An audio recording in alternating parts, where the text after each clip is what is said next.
فلما فصل طالوت بالجنود قال ان اللہ مبتلیکم بنہر. پھر جب طالوت رضی اللہ تعالیٰ عنہ اپنی فوج کو لیڈ کرتے ہوئے لے کر نکلے قتال کے لیے، تو انہوں نے اپنی قوم سے فرمایا، اپنی امت سے فرمایا، اس نبی کی امت سے فرمایا کہ اللہ تعالیٰ اب تمہیں آزمائے گا. ظاہر ہے کہ پہلے سکریننگ ہوگی تو پتہ چلے گا کہ کون اپنے جذبے میں پکا ہے. ایک سکریننگ تو اس وقت ہو گئی کہ جب قتال کا حکم آیا تو اکثریت نے کہا ہم نے تو نہیں چلنا. اب جو ساتھ کچھ چلے تو دوسری سکریننگ ہوئی اور فرمایا کہ تمہیں آزمائے گا اللہ تعالیٰ ایک نہر کے ذریعے. وہ نہر اردن اور فلسطین کے درمیان تھی. فلسطین کی طرف جانا تھا، اردن کو کراس، اردن سے اس نہر کو کراس کر کے فلسطین میں داخل ہونا تھا. وہاں اللہ تعالیٰ نے ان پہ ایک آزمائش ڈالی. اس آزمائش کا ذکر آ رہا ہے فمن شرب منہ فلیس منی. اب سخت پیاس کی کیفیت تھی، وہ گرم صحرا کا ماحول.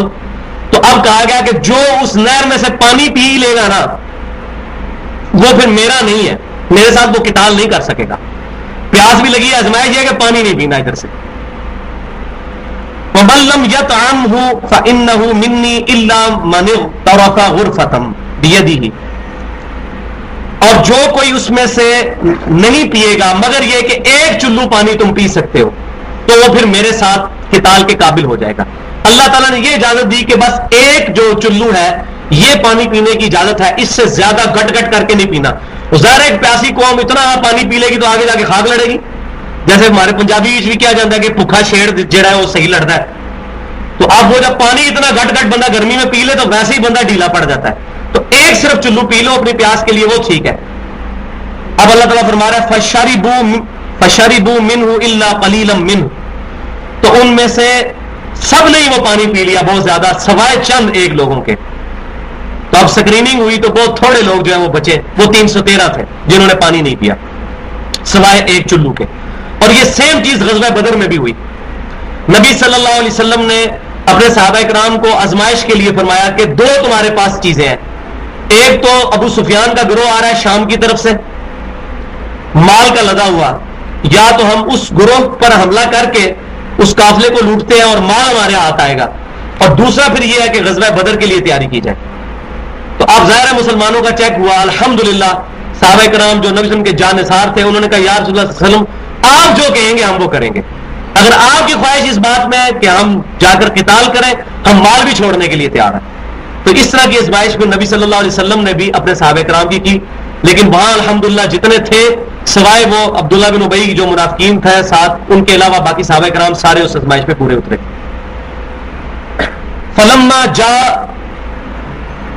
فلما جاوزه هو والذین آمنوا معه. پھر جب عبور کر لیا طالوت نے اور ان کے ساتھ جتنے لوگ تھے ایمان والے، انہوں نے عبور کر لیا اس کو، اس نہر کو. قالوا لا طاقة لنا اليوم بجالوت وجنوده. تو اب جنہوں نے بہت زیادہ پانی پیا ہوا تھا نا انہوں نے فوراً کہنا شروع کر دیا آج ہمارے جسموں میں وہ طاقت نہیں ہے، ہمارے پاس وہ طاقت نہیں ہے کہ جو ہم جالوت کا فوجوں کا مقابلہ کر سکیں. یہاں سے طالوت تھے اور وہاں سے کافروں میں جالوت، جو تورات کے اندر گولیت نام ان کا لکھا ہوا ہے اس وقت بھی. جولیت، وہ جالوت ہم جو ہے وہ جالوت کہتے ہیں، وہ جولیت کہتے ہیں اپنی عبرانی لینگویج کے اندر، ابھی بھی تورات کے اندر ہی موجود ہے. تو طالوت کی جو ساتھ فوج نے کہا کہ آج ہم مقابلہ، ظاہر ہے انہوں نے پانی پی لیا ہوا تھا.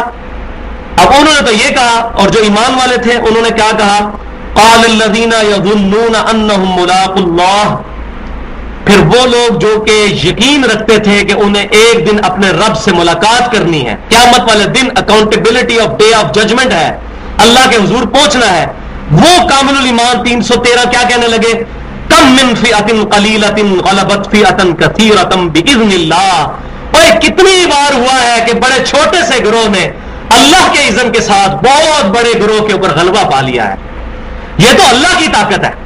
نبی صلی اللہ علیہ وسلم کی بھی دعائیں پڑھیں آپ، صحیح بخاری میں الفاظ موجود ہیں، بندے پہ رکت طاری ہو جاتی ہے. نبی صلی اللہ علیہ وسلم کا مبارک خیمہ لگا ہوا ہے اور آپ صلی اللہ علیہ وسلم دعا کر رہے ہیں کہ اے اللہ آج اگر یہ مٹھی بھر مسلمان ختم ہو گئے تو قیامت تک تیرا نام لیوا کوئی نہیں ہوگا، اے اللہ ان کی مدد فرما. آپ صلی اللہ علیہ وسلم دعا فرما رہے ہیں لا الہ الا انت سبحانک انی کنت من الظالمین یا حی یا قیوم برحمتک استغیث یہ دعائیں آپ صلی اللہ علیہ وسلم رو رو کر مانگ رہے ہیں، حتیٰ کہ یہ حالت ہوگی کہ سیدنا ابوبکر صدیق رضی اللہ تعالیٰ عنہ نے نبی صلی اللہ علیہ وسلم سے کہا کہ یا رسول اللہ بس کریں بس کریں، آپ اتنے جو ہے وہ کمٹمنٹ کے ساتھ اپنے رب، آپ کے رب نے آپ کے ساتھ وعدہ کیا ہے کہ غزوہ بدر میں کامیابی ہوگی تو وہ ضرور دے گا، لیکن اللہ کا جو نبی ہوتا ہے اس کو تو وہ اللہ تبارک و تعالیٰ کی مشیت کے بارے میں وہ جانتا ہے کہ اللہ تعالیٰ اپنے ڈیوائن وزڈم میں کسی وقت بھی کوئی فیصلہ ٹرن کر سکتا ہے، وہ تو اللہ تعالیٰ کا ڈیوائن وزڈم ہے۔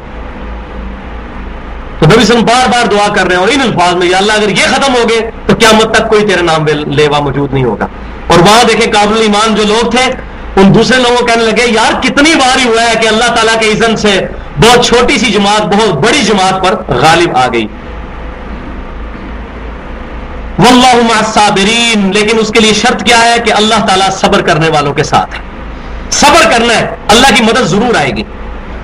ولما برزوا لجالوت وجنودہ، اور جب ان کا پھر آمنا سامنا ہوا طالوت اور ان کی قوم کا جالوت کے اور ان کے فوجیوں کے ساتھ، ہزاروں کا لشکر ہے، یہاں سے 313 ہے، جس طرح کہ ہمارے غزوہ بدر میں بھی تھا، سامنے 1000 کا لشکر، یہاں سے 313۔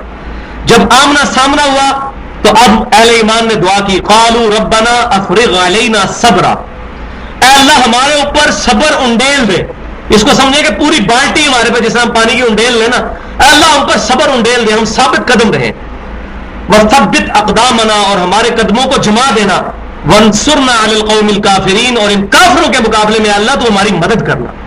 تو بٹوین دا ورڈ صحابہ کرام کو یہ دعا سکھائی جا رہی ہے کہ جب تم بھی کافروں کے سامنے آؤ گے نا تو تم وہی دعا کرنا جو تم سے اتنا عرصہ پہلے جو ہے تقریباً سمجھے کہ 1100 سال پہلے، نبی صلی اللہ علیہ وسلم کے اس وقت سے 1100 سال بھی نہیں، تقریباً آپ سمجھے کہ 1600 سال پہلے، 1100 سال تو قبل از مسیح ہے اور 500 سال وہ بھی، 1600 سال پہلے جب سابقہ امت مسلمہ کا واسطہ کافروں سے پڑا تو انہوں نے دعا کی تھی، اے رب ہمارے ہم پر صبر انڈیل دے اور ہمارے قدموں کو جما دے اور ہمیں کافروں کے مقابلے میں کامیابی عطا فرما۔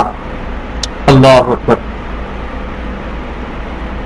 فہزموہم باذن اللہ، پس انہوں نے اللہ کے اذن سے شکست دے دی کافروں، اللہ کے اذن سے۔ وقتل داؤد جالوت وآتاہ اللہ الملک والحکمہ وعلمہ مما یشاء، اور قتل کر دیا داؤد علیہ السلام نے جالوت کو، اور اللہ تعالیٰ نے پھر ان کو ملک اور حکمت اور علم ان کو سکھایا جو چاہا۔ یہ بہت انٹرسٹنگ واقعہ ہے جو تورات کے اندر موجود ہے۔ یہاں سے جالوت جو تھے وہ بہت بڑے جو امیر کی حیثیت سے مسلمانوں کی طرف سے تھے، اور وہاں سے طالوت رضی اللہ تعالیٰ، اور وہاں سے جالوت گولیت جو تھا وہ بہت بڑا جو ہے وہ دیو ہیکل قسم کا انسان تھا، پورا جسم اس کا زرہ سے بھرا ہوا تھا، صرف ایک آنکھ کی جگہ تھی جو اس کی خالی ہوتی جسے وہ دیکھتا تھا، پورے جسم پہ لوہا ہی لوہا ہوتا تھا، ڈرپوک بھی تھا، پورے جسم پہ لوہا۔ اب اس کو کون جا کے مارے؟ باقی لوگ تو جو ہے وہ اس کے قدموں تک آتے تھے، کہتے ہیں اس کے گھٹنوں تک نہیں تھے پہنچتے مسلمانوں کے فوجی، اتنی اس کا قد تھا۔ اب کون اس سے مقابلہ کرے؟ وہ تو ویسے اٹھا کے فوجیوں کو ایسے پھینکتے۔ تو اب وہ جو تھا جالوت گولیت، اس کے مقابلے میں سیدنا داؤد علیہ السلام جو اس وقت تک نبی نہیں بنے تھے، لیکن اللہ کے ڈیوائن وزڈم میں تو ہمیشہ سے نبی ہوتا ہے، لیکن ان کو نبوت آفیشلی ابھی تک جو ہے تفویض نہیں ہوئی تھی، وہ اس وقت گڈریا تھے، بکریوں کو وہ پالتے تھے، اور ان کے ہاتھ میں گوپیا ہوتا تھا۔ گوپیا آپ سمجھے کہ ایک رسی جس کے آگے دستانہ بنا ہوا تھا چمڑے کا، اس میں وہ پتھر رکھتے تھے ٹینچر، اور وہ گھما کے نا ایسے پھینکتے تھے، اور وہ شیروں کے جبڑے بھی توڑ دیا کرتے تھے۔ جو شیر ان کے بکریوں کی طرف آتا تھا تو وہ آج کے حساب سے آپ سمجھ لیں گولی، اور اس وقت وہ گوپیا ان کے پاس ہوتا تھا، تو رسی گھماتے تھے اور زور سے ایسے کر کے جب پھینکتے تھے نا تو ایسا ان کا پکا نشانہ تھا کہ سیدھا جا کے شیر کے اوپر جا کے لگتا تھا، شیر مار دیتے تھے وہ اس پتھر سے۔ تو انہوں نے پھر طالوت رضی اللہ تعالیٰ عنہ سے کہا کہ اس نامختون کا کام میں تمام کروں گا، نامختون جس کے ختنے نہیں ہوئے ہوئے۔ تو یہ اس وقت مسلمان جو ہیں وہ کافروں کو چھیڑنے کے لیے لفظ استعمال کرتے تھے بغیر ختنوں والے، کیونکہ ختنہ جو ابراہیم علیہ السلام کی سنت ہے، یہودی عیسائی بھی ختنہ کرواتے ہیں۔ امریکہ کے اندر کتنے لوگ ہیں بچہ پیدا ہوتے ہی وہ ختنہ کر دیتے ہیں، سارے کرتے ہیں، عیسائی بھی ختنہ کرتے ہیں، ہندو نہیں کرتے۔ تو ابراہیم علیہ السلام کی امت کی یہ سنت ہے جو ہماری امت میں بھی جاری ہوئی ختنے کرنے کی۔ تو داؤد علیہ السلام نے کہا کہ اس نامختون کا کام میں تمام کروں گا۔ تو انہوں نے اپنے گوپیے کے اندر وہ پتھر رکھ کر پھینکا، اللہ تبارک و تعالیٰ کی طرف سے ایسا معجزہ ظاہر ہوا کہ وہ پتھر جو ہے وہ اسی ایک سوراخ سے اس کی آنکھ سے نکلتا ہوا اس کے بھیجے کے اندر پہنچا اور وہ گر گیا. پھر حضرت داؤد علیہ السلام نے اس کی جو ہے وہ گردن جو ہے وہ تن سے جدا کی، اور اس کے گرنے کی دیر تھی کہ مسلمانوں کو غلبہ ہو گیا، اللہ تعالیٰ نے فتح دے دی. اور داؤد علیہ السلام کے اس جو ان کے عمل کی وجہ سے اللہ تعالیٰ نے فرمایا وَقَتَلَ دَاوُودَ جالوت، گولیت کو ڈیوڈ نے قتل کر دیا. ڈیوڈ کہتے ہیں تورات کے اندر داؤد علیہ السلام کو. وَآتَاهُ اللَّهُ الْمُلْكَ وَالْحِكْمَةَ، پھر اللہ تعالیٰ نے ان کو وہ بادشاہی عطا فرمائی اور حکمت عطا فرمائی. اور بادشاہی کیسے عطا فرمائی کہ طالوت کی ایک بیٹی تھی جو اللہ تعالیٰ نے ایسا معاملہ فرمایا کہ طالوت نے اس خوشی میں اپنی بیٹی داؤد علیہ السلام کے ساتھ بیاہ دی. 16 سال تک طالوت رضی اللہ تعالیٰ نے مسلمانوں کے حکمران رہے. طالوت کے مرنے کے بعد سیدنا داؤد علیہ السلام 40 سال تک مسلمانوں کے حکمران رہے. پھر داؤد علیہ السلام کے مرنے کے بعد، ان کی وفات کے بعد، ان کے بیٹے سلیمان علیہ السلام 40 سال تک مسلمانوں کے حکمران رہے. تو یہ خلافت راشدہ ان کی 100 سال تک چلی. ہماری خلافت راشدہ 30 سال تک چلی، لیکن وہ عہد نبوت کے ساتھ ہے. اور بنی اسرائیل کی خلافت راشدہ موسیٰ علیہ السلام کے بعد یوشع بن نون نے جب فتوحات کی، اس کے بھی 300 سال کے بعد وہ پھر دور آیا اور وہ 100 سال تک خلافت راشدہ ان کی جاری رہی. اور سلیمان علیہ السلام کے اوپر آ کے پھر وہ معاملہ ختم ہوا، ان کے 2 بیٹوں میں اختلاف ہوا اور مسلمانوں میں حکومت بٹ گئی. جس طرح کہ یہاں بھی حضرت علی رضی اللہ تعالیٰ عنہ سے سیدنا معاویہ رضی اللہ تعالیٰ عنہ نے اجتہادی غلطی کے باعث اختلاف کیا اور مسلمانوں میں خلافت راشدہ جو ہے وہ ختم ہوئی. آخری خلیفہ حضرت علی رضی اللہ تعالیٰ عنہ. تو بالکل سیم اینالوجی بنتی ہے. تو اللہ تعالیٰ نے ان کو ملک، حکمت اور ان کو علم سکھایا، اور اسی سے چیز ظاہر ہوتی ہے کہ وہ نبی بنائے گئے. اور آگے ذکر بھی آئے گا داؤد علیہ السلام. بعض لوگ کہتے ہیں یہ داؤد اور ہے وہ داؤد اور ہے، ایسا نہیں ہے. تورات بھی داؤد علیہ السلام کو ہی نبی مانتی ہے، انہی داؤد کو جنہوں نے جالوت کو قتل کیا تھا. اور ان میں الفاظ بھی اللہ نے ملک، حکمت اور ان کو پھر علم بھی سکھایا. اللہ تعالیٰ اپنے انبیاء کو علم سکھاتا ہے. وَلَوْلَا دَفْعُ اللَّهِ النَّاسَ بَعْضَهُمْ بِبَعْضٍ، اور اگر اللہ تعالیٰ بعض لوگوں کو بعض لوگوں کے ذریعے دفع نہ کرے، یعنی کافروں پر مسلمانوں کو مسلط کر کے ان کو قتل کر کے زمین پر امن کا نظام بحال ہی نہیں رہ سکتا بغیر اس کے. یہ وہ وسوسہ سیٹل کیا جا رہا ہے کسی کے دماغ میں. اگر یہ خیال آ جاتا ہے کہ جنگ کوئی اچھا کام نہیں ہے، یہ کیا اللہ تعالیٰ قرآن میں سٹوریاں سنا رہا ہے، فلاں نے فلاں کو مار دیا، اب مسلمانوں کا تم بھی کافروں کو مارو، تو یہ تو بڑے برے کام ہے. تو اللہ تعالیٰ فرما رہا ہے یہ برے کام نہیں ہے، بلکہ دنیا کے امن کے لیے ضروری ہے کہ جو سرکش لوگ ہیں ان کا جو ہے وہ کلا کما کیا جائے. جس طرح دنیا کے اندر فوج بھرتی کی جاتی ہے، پولیس میں بھرتیاں ہوتی ہیں، لوگوں کو، چوروں کو، ڈاکوؤں کو اجازت دی ہے جو مرضی کرے. پولیس کیوں بھرتی کی جاتی ہے؟ تاکہ ان ڈاکوؤں کو جو ہے وہ کنٹرول کیا جائے اور جہاں ضرورت پڑے ان کو مارا بھی جائے، قتل کر دیا جائے. تو اگر اللہ تعالیٰ دفع نہ کرتا بعض لوگوں کو بعض کے ذریعے، یعنی مسلمانوں کے ذریعے کافروں کو نہ کرتا، لفسدت الارض، تو زمین میں فساد ہی فساد ہو جاتا. ولکن اللہ ذو فضل علی العالمین، لیکن اللہ تعالیٰ تو تمام جہانوں پر اپنا فضل و کرم فرمانے والا ہے. یہ اس کے فضل اور کرم کا تقاضا ہے کہ اللہ نیک بندوں کے ذریعے برائی کا خاتمہ کرتا ہے تاکہ دنیا کا امن بحال ہو. اسلام کیا ہے؟ امن ہے. اسلام کی ڈیفینیشن کیا ہے؟ امن و سلامتی، اپنی رضا اپنے رب کے حوالے کرنا. To acquire peace by submitting your will to اللہ، اپنی رضا اپنے اللہ کے حضور سپرد کرنے کے بعد امن و سلامتی کا حصول. مسلم اسی کو کہتے ہیں، مسلمان وہی ہوتا ہے. تلک آیات اللہ نتلوہا علیک بالحق، یہ ہے آیات اللہ تعالیٰ کی اے محبوب صلی اللہ علیہ وسلم جو ہم آپ پر تلاوت کرتے ہیں حق کے ساتھ، بالکل ٹھیک ٹھیک پرپسفل. وَإِنَّكَ لَمِنَ الْمُرْسَلِينَ، اور بے شک ضرور آپ رسولوں میں سے ہیں. یعنی یہ آپ اپنی پیدائش سے 1600 سال پہلے کے واقعات بالکل ٹائنیس ڈیٹیل تک پورے ایکوریسی کے ساتھ بیان فرما رہے ہیں، جبکہ آپ کسی انسان سے پڑھے ہوئے بھی نہیں ہیں. اور آپ صلی اللہ علیہ وسلم کوئی تورات کی وہ کتاب کو پڑھ بھی نہیں سکتے. اس کے باوجود یہ معجزہ کہ آپ اپنے زمانے سے 1600 سال پہلے کے واقعات بالکل ایکوریسی کے ساتھ بیان فرما رہے ہیں، یہ اس چیز کا ثبوت ہے کہ آپ پر اللہ کی وحی نازل ہوتی ہے. وَإِنَّكَ لَمِنَ الْمُرْسَلِينَ، بے شک آپ ضرور رسولوں میں سے ہیں. تو انبیاء اکرام کو اللہ تبارک و تعالی وحی کے ذریعے ان حالات پر مطلع فرماتا ہے جو عام لوگوں کی اپروچ کے اندر نہیں ہوتے. اور یہ انسان میں، عام انسان میں اور نبی میں زمین آسمان کا فرق ہے، وحی کا فرق.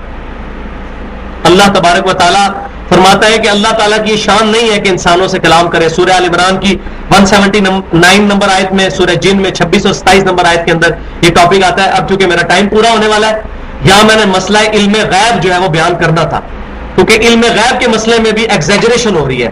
بعض لوگ اپنی منہ سے ایسی تک بات کرتے ہیں نبی کو تو دیوار کے پیچھے کا بھی علم نہیں ہے, اور بعض لوگ ایسے کہتے ہیں کہ نبی صلی اللہ علیہ وسلم آج بھی ہمیں دیکھ رہے ہیں, وہ دوسری طرف ایکسٹریم پہ چلے جاتے ہیں. تو مسئلہ علم غیب اصل میں کیا ہے, انشاءاللہ اگلا لیکچر شروع کے 20-25 منٹ اسی آیت کے کانٹیکسٹ میں قرآن اور صحیح بخاری اور مسلم سے مسئلہ علم غیب کے بارے میں ماڈریٹ رویہ جو اہل سنت کا ہے, مسلمانوں کا کیا عقیدہ ہونا چاہیے, اس میں ہر طرف اصلاح کی ضرورت ہے.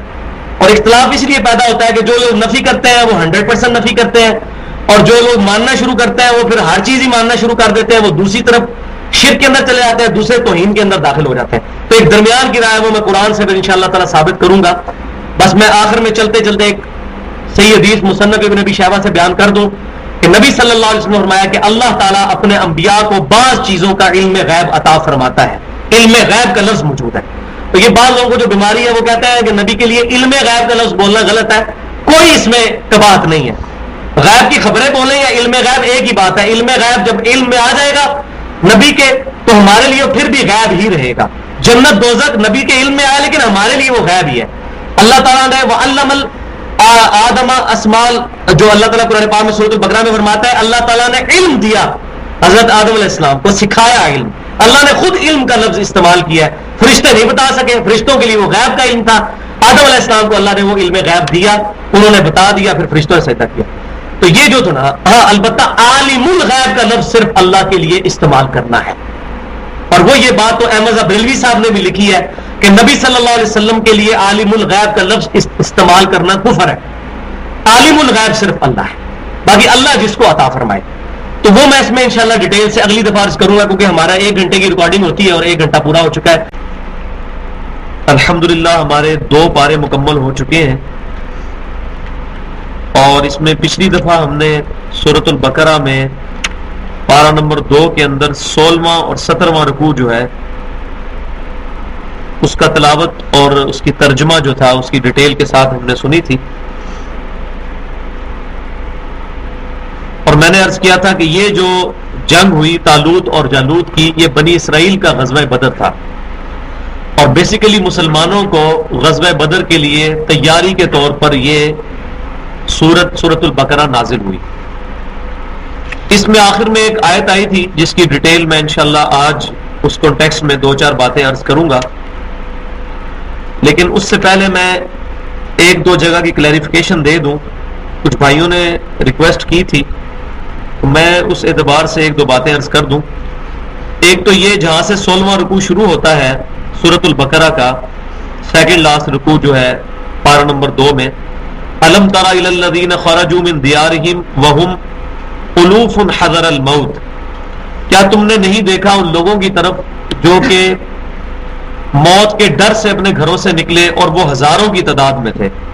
تو میں نے اس میں عرض کیا تھا کہ یہ وہ قافلہ ہے جو 6 لاکھ کا قافلہ سیدنا موسیٰ علیہ السلام کے ساتھ نکلا تھا, اور جب قتال کی باری آئی تو یہ پیٹ پھیر کر بھاگے.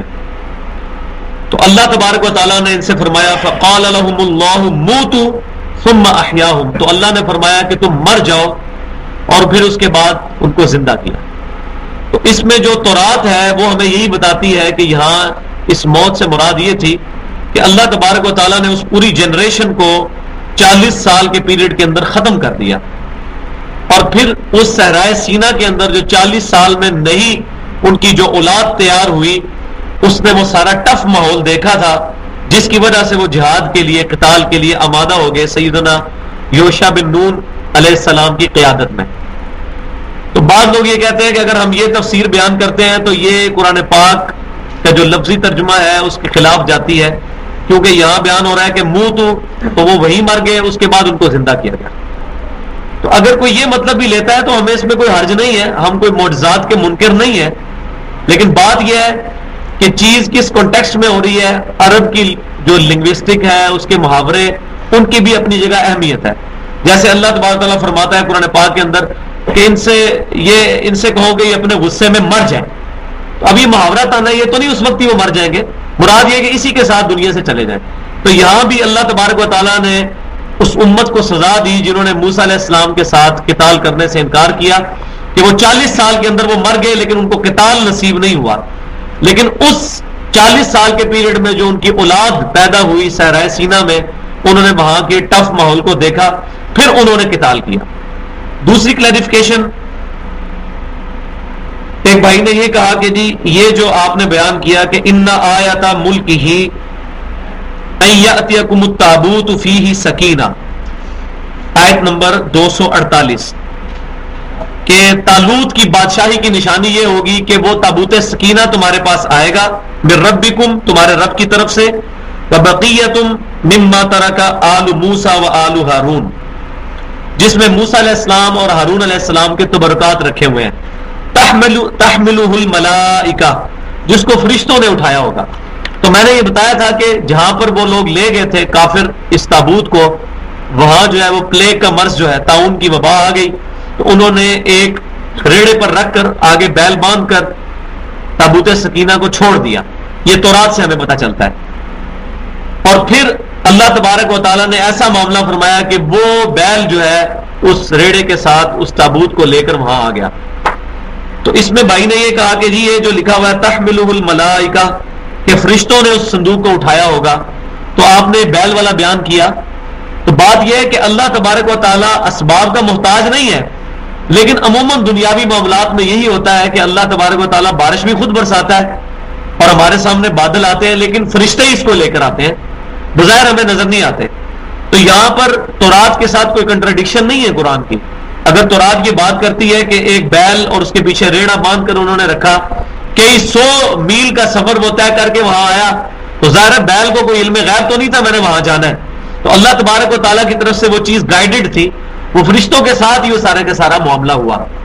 جیسا کہ بخاری اور مسلم کی حدیث ہے, نبی صلی اللہ علیہ وسلم نے فرمایا حضرت حسان بن ثابت رضی اللہ تعالیٰ عنہ کے بارے میں کہ اے اللہ حسان بن ثابت کی روح قدس کے ذریعے مدد فرما, کیونکہ وہ نعت پڑھا کرتے تھے نبی صلی اللہ علیہ وسلم کی, اور کافر جو امام کائنات صلی اللہ علیہ وسلم پر اعتراضات کیا کرتے تھے اس کا جواب حضرت حسان بن ثابت رضی اللہ تعالیٰ عنہ دیا کرتے تھے نعت کی شکل میں. تو آپ صلی اللہ علیہ وسلم فرمایا کہ اے اللہ حسان کی مدد فرما روح قدس کے ذریعے سے. اب ہمیں نظر تو کوئی نہیں آ رہا, وہ نعت تو حضرت حسان ہی پڑھ رہے ہوتے ہیں, لیکن اللہ تبارک و تعالیٰ نعت تو حضرت حسان بن ثابت رضی اللہ تعالیٰ عنہ کی مبارک زبان سے یا ان کے دل پر القاء ہو رہی ہے, لیکن فرشتے کو اس کا ذریعہ بنایا جا رہا ہے. تو اسباب اختیار کرنا اور اسباب کے ساتھ مسبب الاسباب کی طرف سے کوئی ڈیوائن حکم ہونا, یہ کوئی کنٹراڈکٹری چیزیں نہیں ہیں, یہ صرف سمجھ کا فرق ہے. البتہ کوئی شخص یہ کہے کہ اللہ تعالیٰ قادر نہیں اس بات پہ کہ بغیر اسباب کے وہ کوئی کام کر سکے, تو یہ پھر عقیدہ کفر بنے گا. تو یہ عقیدہ تو ہم نے کبھی بھی بیان نہیں کیا یہاں پر کہ اللہ تبارک و تعالیٰ اسباب کا محتاج ہے. اور اہل سنت میں یا رافضی جتنے لوگ ہیں ان کے اندر کوئی اختلاف ہی نہیں اس معاملے میں. اللہ تبارک و تعالیٰ انبیاء کرام اور کتابوں کے بغیر بھی لوگوں کو ہدایت دینے پر قادر ہے, لیکن اب اس نے راستہ یہی اختیار کیا ہے کہ انبیاء کرام اور کتابوں کے ذریعے لوگوں کو ہدایت دی جائے. تو راستہ اللہ تبارک و تعالیٰ نے یہ اڈاپٹ کیا ہے, اگرچہ وہ محتاج نہیں ہے. تو یہاں بھی اگر فرشتوں نے اس صندوق کو اٹھایا ہوا, اس کا ظاہری سبب جو تورات کے اندر آتا ہے کہ ایک ریڑے کے اوپر اس کو رکھ کر چھوڑ دیا انہوں نے کافروں نے, طاعون کے مرض کی نحوست انہوں نے سمجھا کہ اس صندوق کی وجہ سے, تو فرشتے اس کو آ کے لے آئے ہوں گے. اس میں کوئی ایسی کنٹراڈکٹری بات نہیں ہے. تو یہ میں نے 2-4 باتیں شروع میں کلیئر کر دی پچھلے درس کے حوالے سے. اس میں آخری آیت آئی تھی, دوسرے پارے کی آخری آیت, تلک آیات اللہ نتلوہا علیک بالحق. اے محبوب صلی اللہ علیہ وسلم, یہ اللہ کی آیتیں ہیں جو ہم آپ پر حق کے ساتھ تلاوت کرتے ہیں, پڑھتے ہیں, پرپسفل, اسی مقصد کے تحت. اور وہ مقصد کیا ہے؟ وَإِنَّكَ لَمِنَ الْمُرْسَلِينَ, کہ بے شک اس میں کوئی شک ہی نہیں ہے کہ آپ رسولوں میں سے ہیں. پہلے انا کے ساتھ تاکید اور پھر لمن المرسلین, ضرور آپ رسولوں میں سے ہیں. کہ آپ صلی اللہ علیہ وسلم اپنی پیدائش سے 1600 سال پہلے کے واقعات بھی بالکل ٹائنیسٹ ڈیٹیل تک ایکوریسی کے ساتھ بغیر تورات اور انجیل کو پڑھے ہوئے ان لوگوں سے جو بیان فرما رہے ہیں, یہ اس چیز کا ثبوت ہے کہ آپ کے پاس وحی آتی ہے اللہ تعالیٰ. آپ کے پاس اللہ کی طرف سے غیب کی خبریں آتی ہیں. تو نبی اور عام آدمی میں یہ بہت بڑا فرق ہے کہ نبی جو ہوتا ہے اس کے پاس اللہ تبارک و تعالیٰ کی طرف سے غیب کی خبر آتی ہے اور عام آدمی پہ نہیں آتی اس طرح. اور یہ کوئی چھوٹا ڈفرنس نہیں، یہ بہت بڑا ڈفرنس ہے. جیسا کہ اللہ تبارک و تعالیٰ نے سورۃ آل عمران میں یہ بات ارشاد فرمائی. 179 نمبر آیت ہے، میں نکال لیتا ہوں یہاں پر. بسم اللہ الرحمن الرحیم. وما کان اللہ لیطلعکم علی الغیب، اور اللہ کی یہ شان نہیں کہ تمہیں غیب پر اطلاع دے عام انسانوں. ولکن اللہ یجتبی من رسلہ من یشاء، بلکہ اللہ تعالیٰ چن لیتا ہے اپنے رسولوں میں سے جسے چاہتا ہے غیب کی خبروں کے لیے. تو اللہ تعالیٰ یہ اپنا ڈس آنر فیل کرتا ہے کہ ہر شخص پر اللہ تعالیٰ غیب کی خبریں کھولے. وہ اپنے رسولوں کو چوز کرتا ہے. تو رسول پر وحی کا آنا یہ رسول کی بہت بڑی شان ہے جو عام انسان اور رسول کو الگ کر دیتی ہے. اگرچہ قرآن پاک میں یہ ٹاپک ایڈریس ہوا سورۃ الکہف کے اندر جا کر آخری آیات کے اندر اللہ تبارک و تعالیٰ نے نبی صلی اللہ علیہ وسلم کے بارے میں یہ چیز مینشن کی کہ اے محبوب صلی اللہ علیہ وسلم آپ فرما دیجئے کہ میں آپ کی تمہاری طرح کا ہی انسان ہوں. لیکن وہ کس کانٹیکسٹ میں ہے وہ میں یہاں پر عرض کر دوں. آج میں نے علم غیب کا مسئلہ جو ہے وہ اس کو ریزالو کرنا ہے کیونکہ اس معاملے میں افراط و تفریط سے کام لیا جا رہا ہے. یہ آیت نمبر 110 سورۃ الکہف کی. قل انما انا بشر مثلکم، اے محبوب صلی اللہ علیہ وسلم آپ فرما دو کہ میں ہے تو تمہاری طرح انسان ہی ہوں. شان کے اعتبار سے نہیں، اپنی جنس کے اعتبار سے. شان کے اعتبار سے تو ہمارے پسینے میں سے بدبو آتی ہے، سیدنا ابوبکر صدیق رضی اللہ تعالیٰ عنہ کے بھی پسینے سے بدبو آتی ہے، اور بخاری اور مسلم کی حدیث ہے آپ صلی اللہ علیہ وسلم کے پسینے سے خوشبو آتی تھی. صحابہ کرام علیہم رضوان اس کو عطر کے طور پر استعمال کرتے تھے، بخاری اور مسلم میں موجود ہے. میں نے 12 ربیع الاول پہ اس پہ بڑا ڈیٹیل سے لیکچر دیا تھا. صرف بخاری اور مسلم سے میں نے بتایا تھا کہ نبی صلی اللہ علیہ وسلم جنس کے اعتبار سے تو انسان ہے لیکن ہماری طرح کے انسان نہیں ہے. اللہ تبارک و تعالیٰ نے آپ کو شانیں بڑی عرفہ و اعلیٰ عطا فرمائی ہیں. قل انما انا بشر مثلکم، اے محبوب صلی اللہ علیہ وسلم آپ فرما دو کہ میں انسان ہونے میں تو تمہاری طرح ہوں.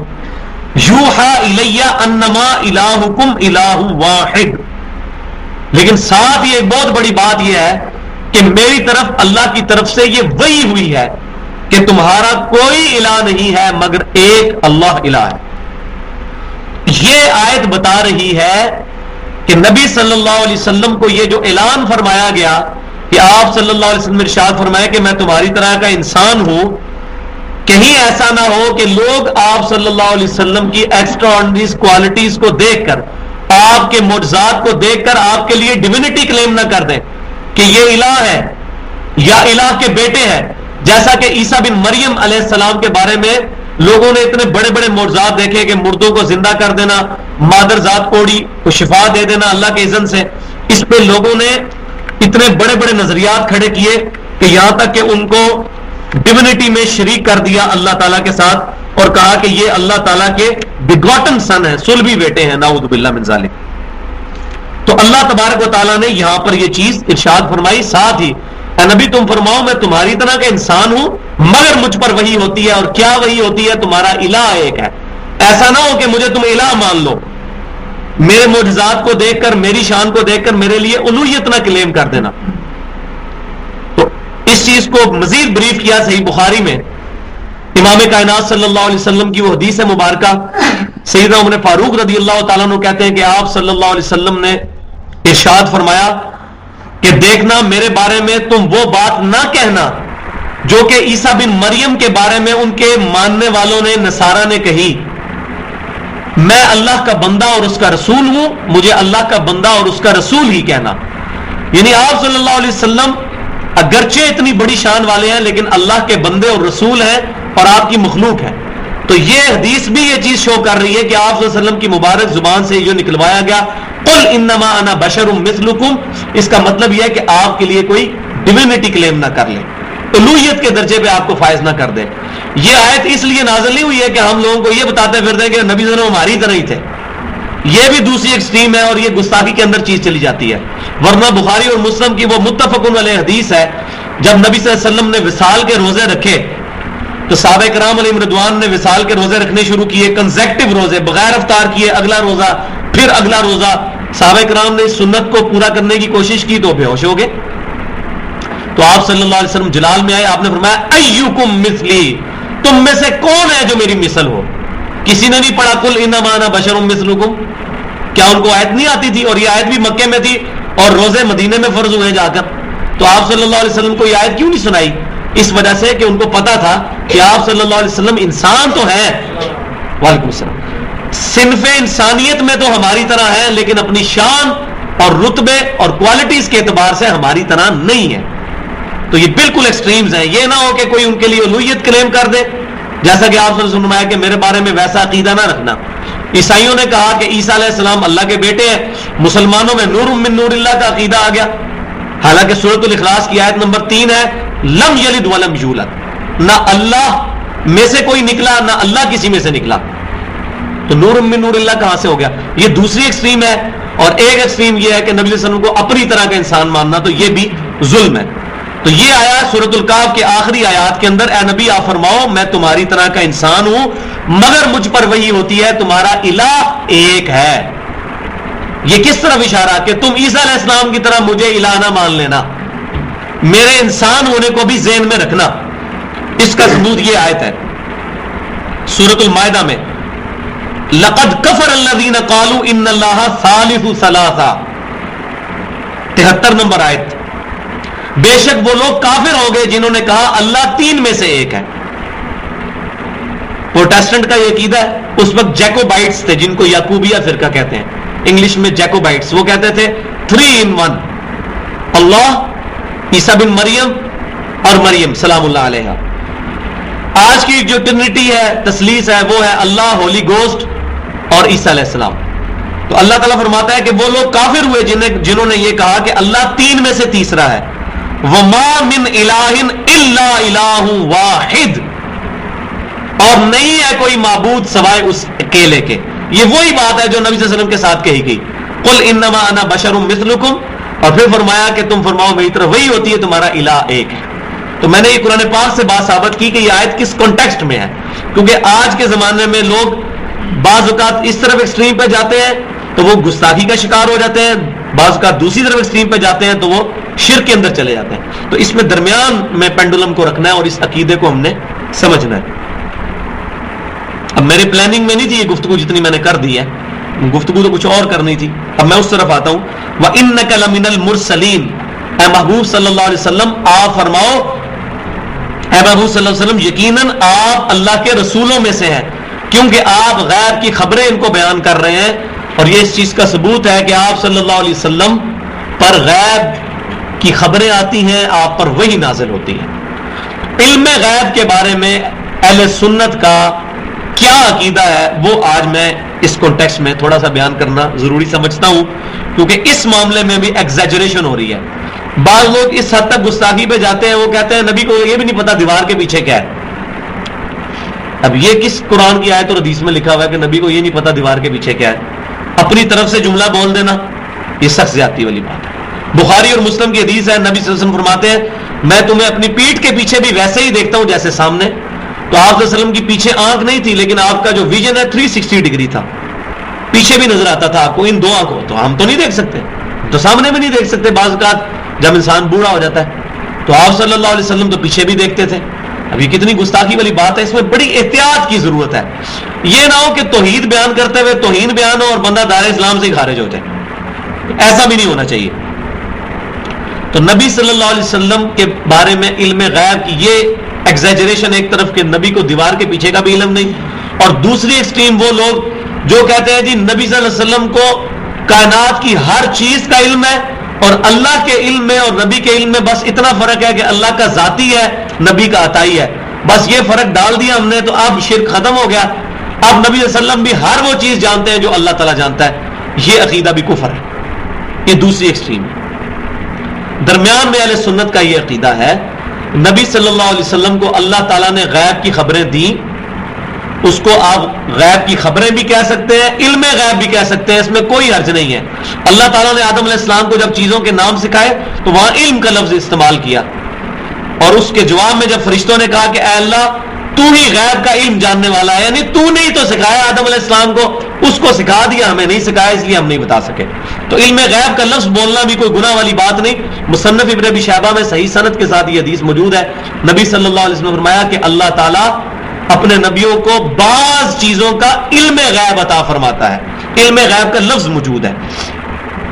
تو اس لفظ میں جھگڑنا اور پھر یہ اس کی توجیہات بیان کرنا، جی جب علم میں آ جائے تو پھر غیب نہیں ہوتا، اب نبی صلی اللہ علیہ وسلم کو جب غیبی خبریں پتہ چل گئی تو وہ علم غیب تو نہ رہا، پھر تو اللہ کے لیے بھی نہ رہا۔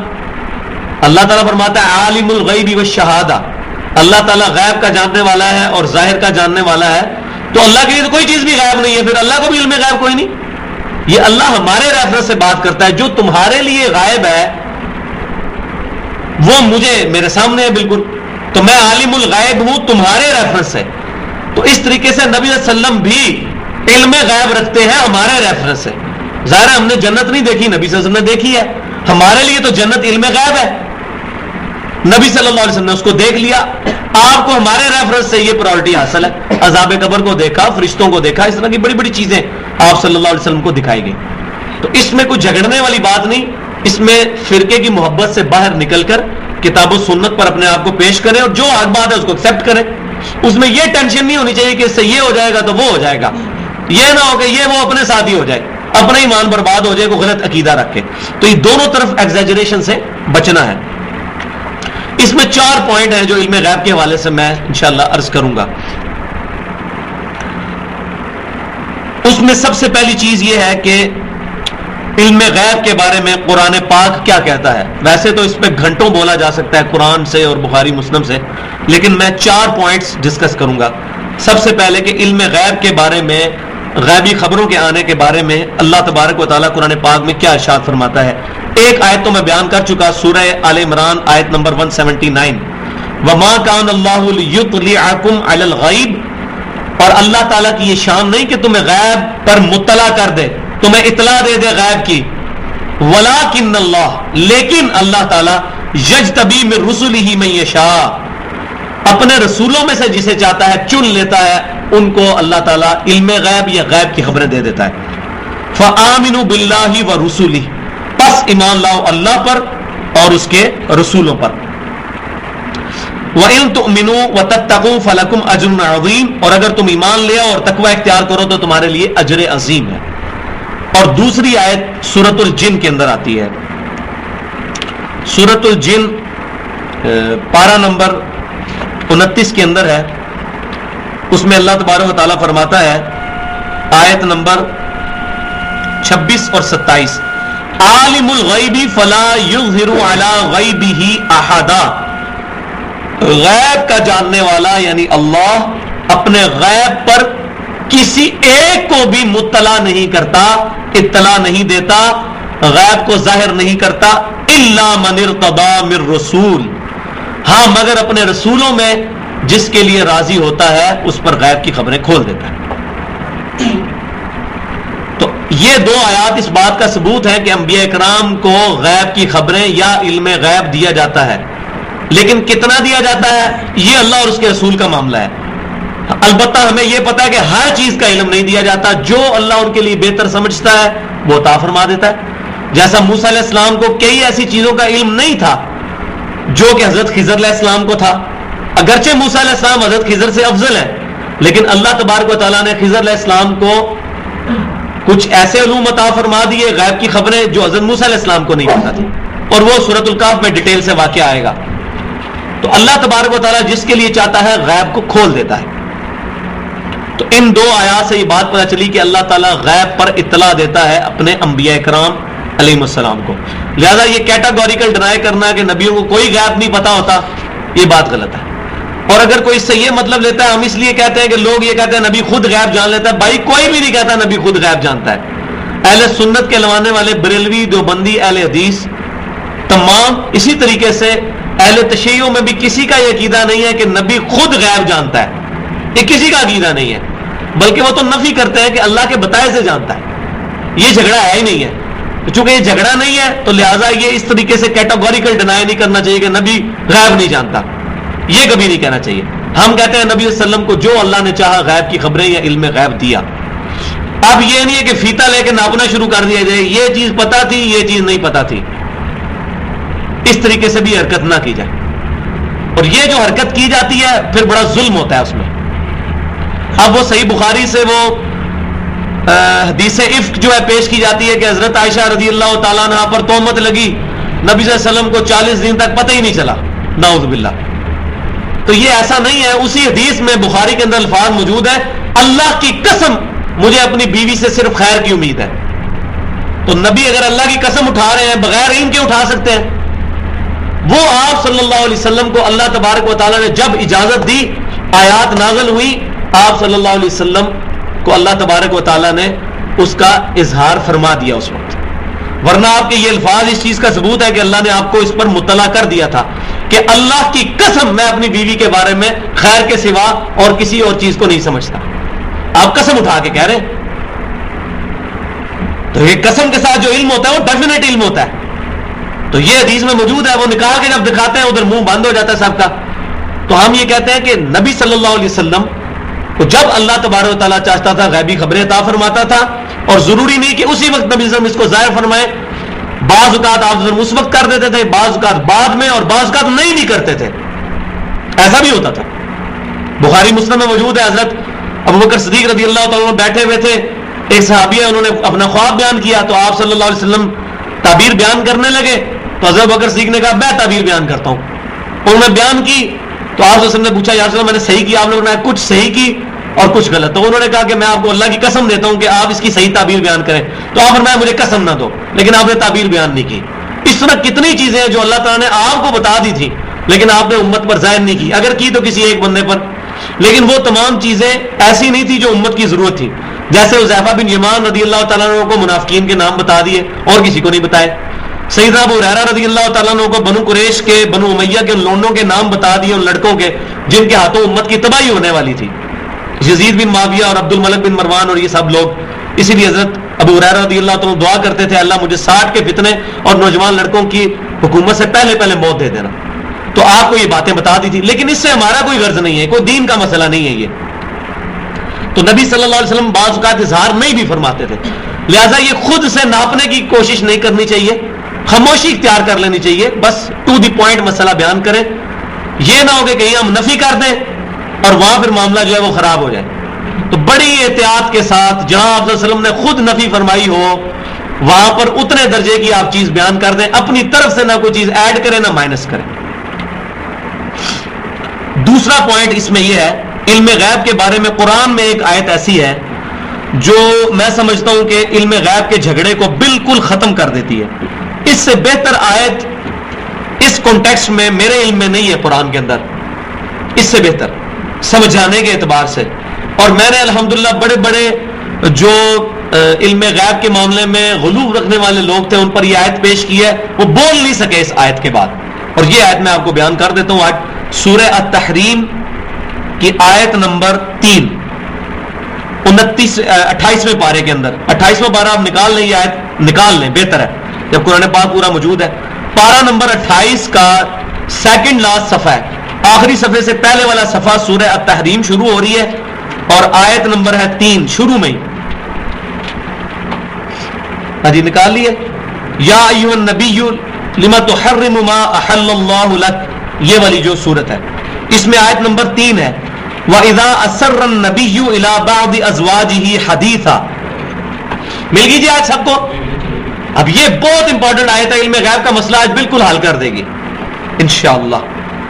اور وہ وقت بھی یاد کرنے کے قابل ہے جب نبی صلی اللہ علیہ وسلم نے اپنی بیویوں میں سے کسی کو ایک راز کی بات بتائی.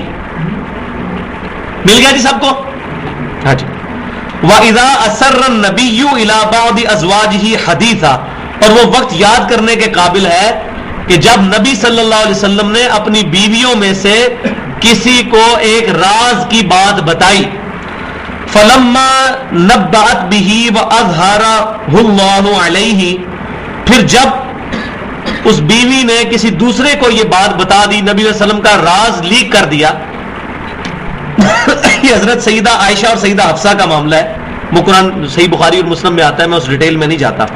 جب ان میں سے ایک نے راز دوسری کو بتا دیا، وَأَظْهَرَهُ اللَّهُ عَلَيْهِ، اور اللہ تعالیٰ نے ظاہر کر دیا نبی صلی اللہ علیہ وسلم پر یہ بات کہ آپ کی بیوی نے، ایک بیوی نے آپ کا راز دوسری بیوی کو بتا دیا ہے. عَرَّفَ بَعْدَهُ وَأَعْرَضَ عَنْ بَعْضٍ، تو نبی صلی اللہ علیہ وسلم نے اپنی بیوی کو کچھ بات یہ بتا دی کہ تم نے یہ بات آگے کر دی، اور کچھ سے آپ نے خود ہی چشم پوشی فرما لی، پوری بات نہیں. اور یہ اچھے استاد کا طریقہ ہوتا ہے کہ جب وہ کسی میں غلطی دیکھتا ہے تو یہ نہیں ہے کہ اس کی پوری غلطی الف سے یہ تک اس کو زیرو سے ضرب دے دے، کچھ چیز پوائنٹ آؤٹ کی، باقی اشارہ تھا نہیں بات کہ اگلے کو پتہ چل جائے. تو نبی صلی اللہ علیہ وسلم نے بھی اپنی بیوی سے ارشاد فرمایا کہ تم نے یہ میری یہ بات لیک کی، اور پوری بات نہیں بتائی، بس تھوڑی سی بات جتنی لیک کی تھی اس میں سے تھوڑا سا حصہ بات کیا. اور یہاں بھی دیکھیں نبی صلی اللہ علیہ وسلم اللہ ہمارا وَأَعْرَضَ عَنْ بَعْضٍ، اور بعد سے آپ نے چشم پوشی کی. اس کا کیا مطلب ہے کہ نبی کے علم میں تو اللہ لے آیا تھا لیکن آپ نے چشم پوشی کی. اب یہ اس بات کی طرف اشارہ ہے. فَلَمَّا نَبَّأَهَا بِهِ، پس آپ صلی اللہ علیہ وسلم نے جب ان کو اس پر آگاہ کر دیا، قالت، تو ان بیوی نے کہا، من انباک ھذا، آپ صلی اللہ علیہ وسلم کو یہ خبر کس نے بتائی ہے کہ میں نے آپ کا راز لیک کر دیا ہے. اس سے کیا پتا چلا کہ نبی صلی اللہ علیہ وسلم کے بارے میں امہات المومنین کا یہی عقیدہ تھا کہ آپ صلی اللہ علیہ وسلم خود غیب نہیں جانتے. تو انہوں نے پوچھا کہ آپ کو کیسے یہ بات پتا چل دی کہ آپ کا راز میں نے لیک کر دیا ہے. قال نبأنی العلیم الخبیر، تو نبی صلی اللہ علیہ وسلم نے فرمایا کہ مجھے اس نے آگاہ کیا ہے جو علم رکھنے والا ہے، خبر رکھنے والا ہے، خبیر ہے، مجھے اس نے آگاہ کیا ہے. تو اس سے یہ مسئلہ بالکل کلیئر ہو گیا کہ امہات المومنین کا یہ عقیدہ تھا کہ نبی صلی اللہ علیہ وسلم خود غیب نہیں جان لیتے، ورنہ تو ان کو کہا نہیں تھا یا رسول اللہ آپ تو غیب جان لیتے اسی لیے آپ کو پتہ چل گیا ہوگا. کہا آپ کو کس نے بتا دی یہ بات؟ تو اللہ نبی صلی اللہ علیہ وسلم نے فرمایا، یہ نہیں فرمایا کہ میں نے خود جان لیا، آپ نے فرمایا مجھے العلیم اور خبیر نے خبر دی ہے. یہ ایک آیت ہی علم غیب کا مسئلہ بالکل کلیئر کر دیتی ہے. یہ دوسرا پوائنٹ ہو گیا. اور تیسرا اور چوتھا پوائنٹ تھوڑا سخت انداز میں ہے، اس میں کافی سارے لوگ بھی رگڑے جائیں گے خصوصاً چوتھے پوائنٹ کے اندر.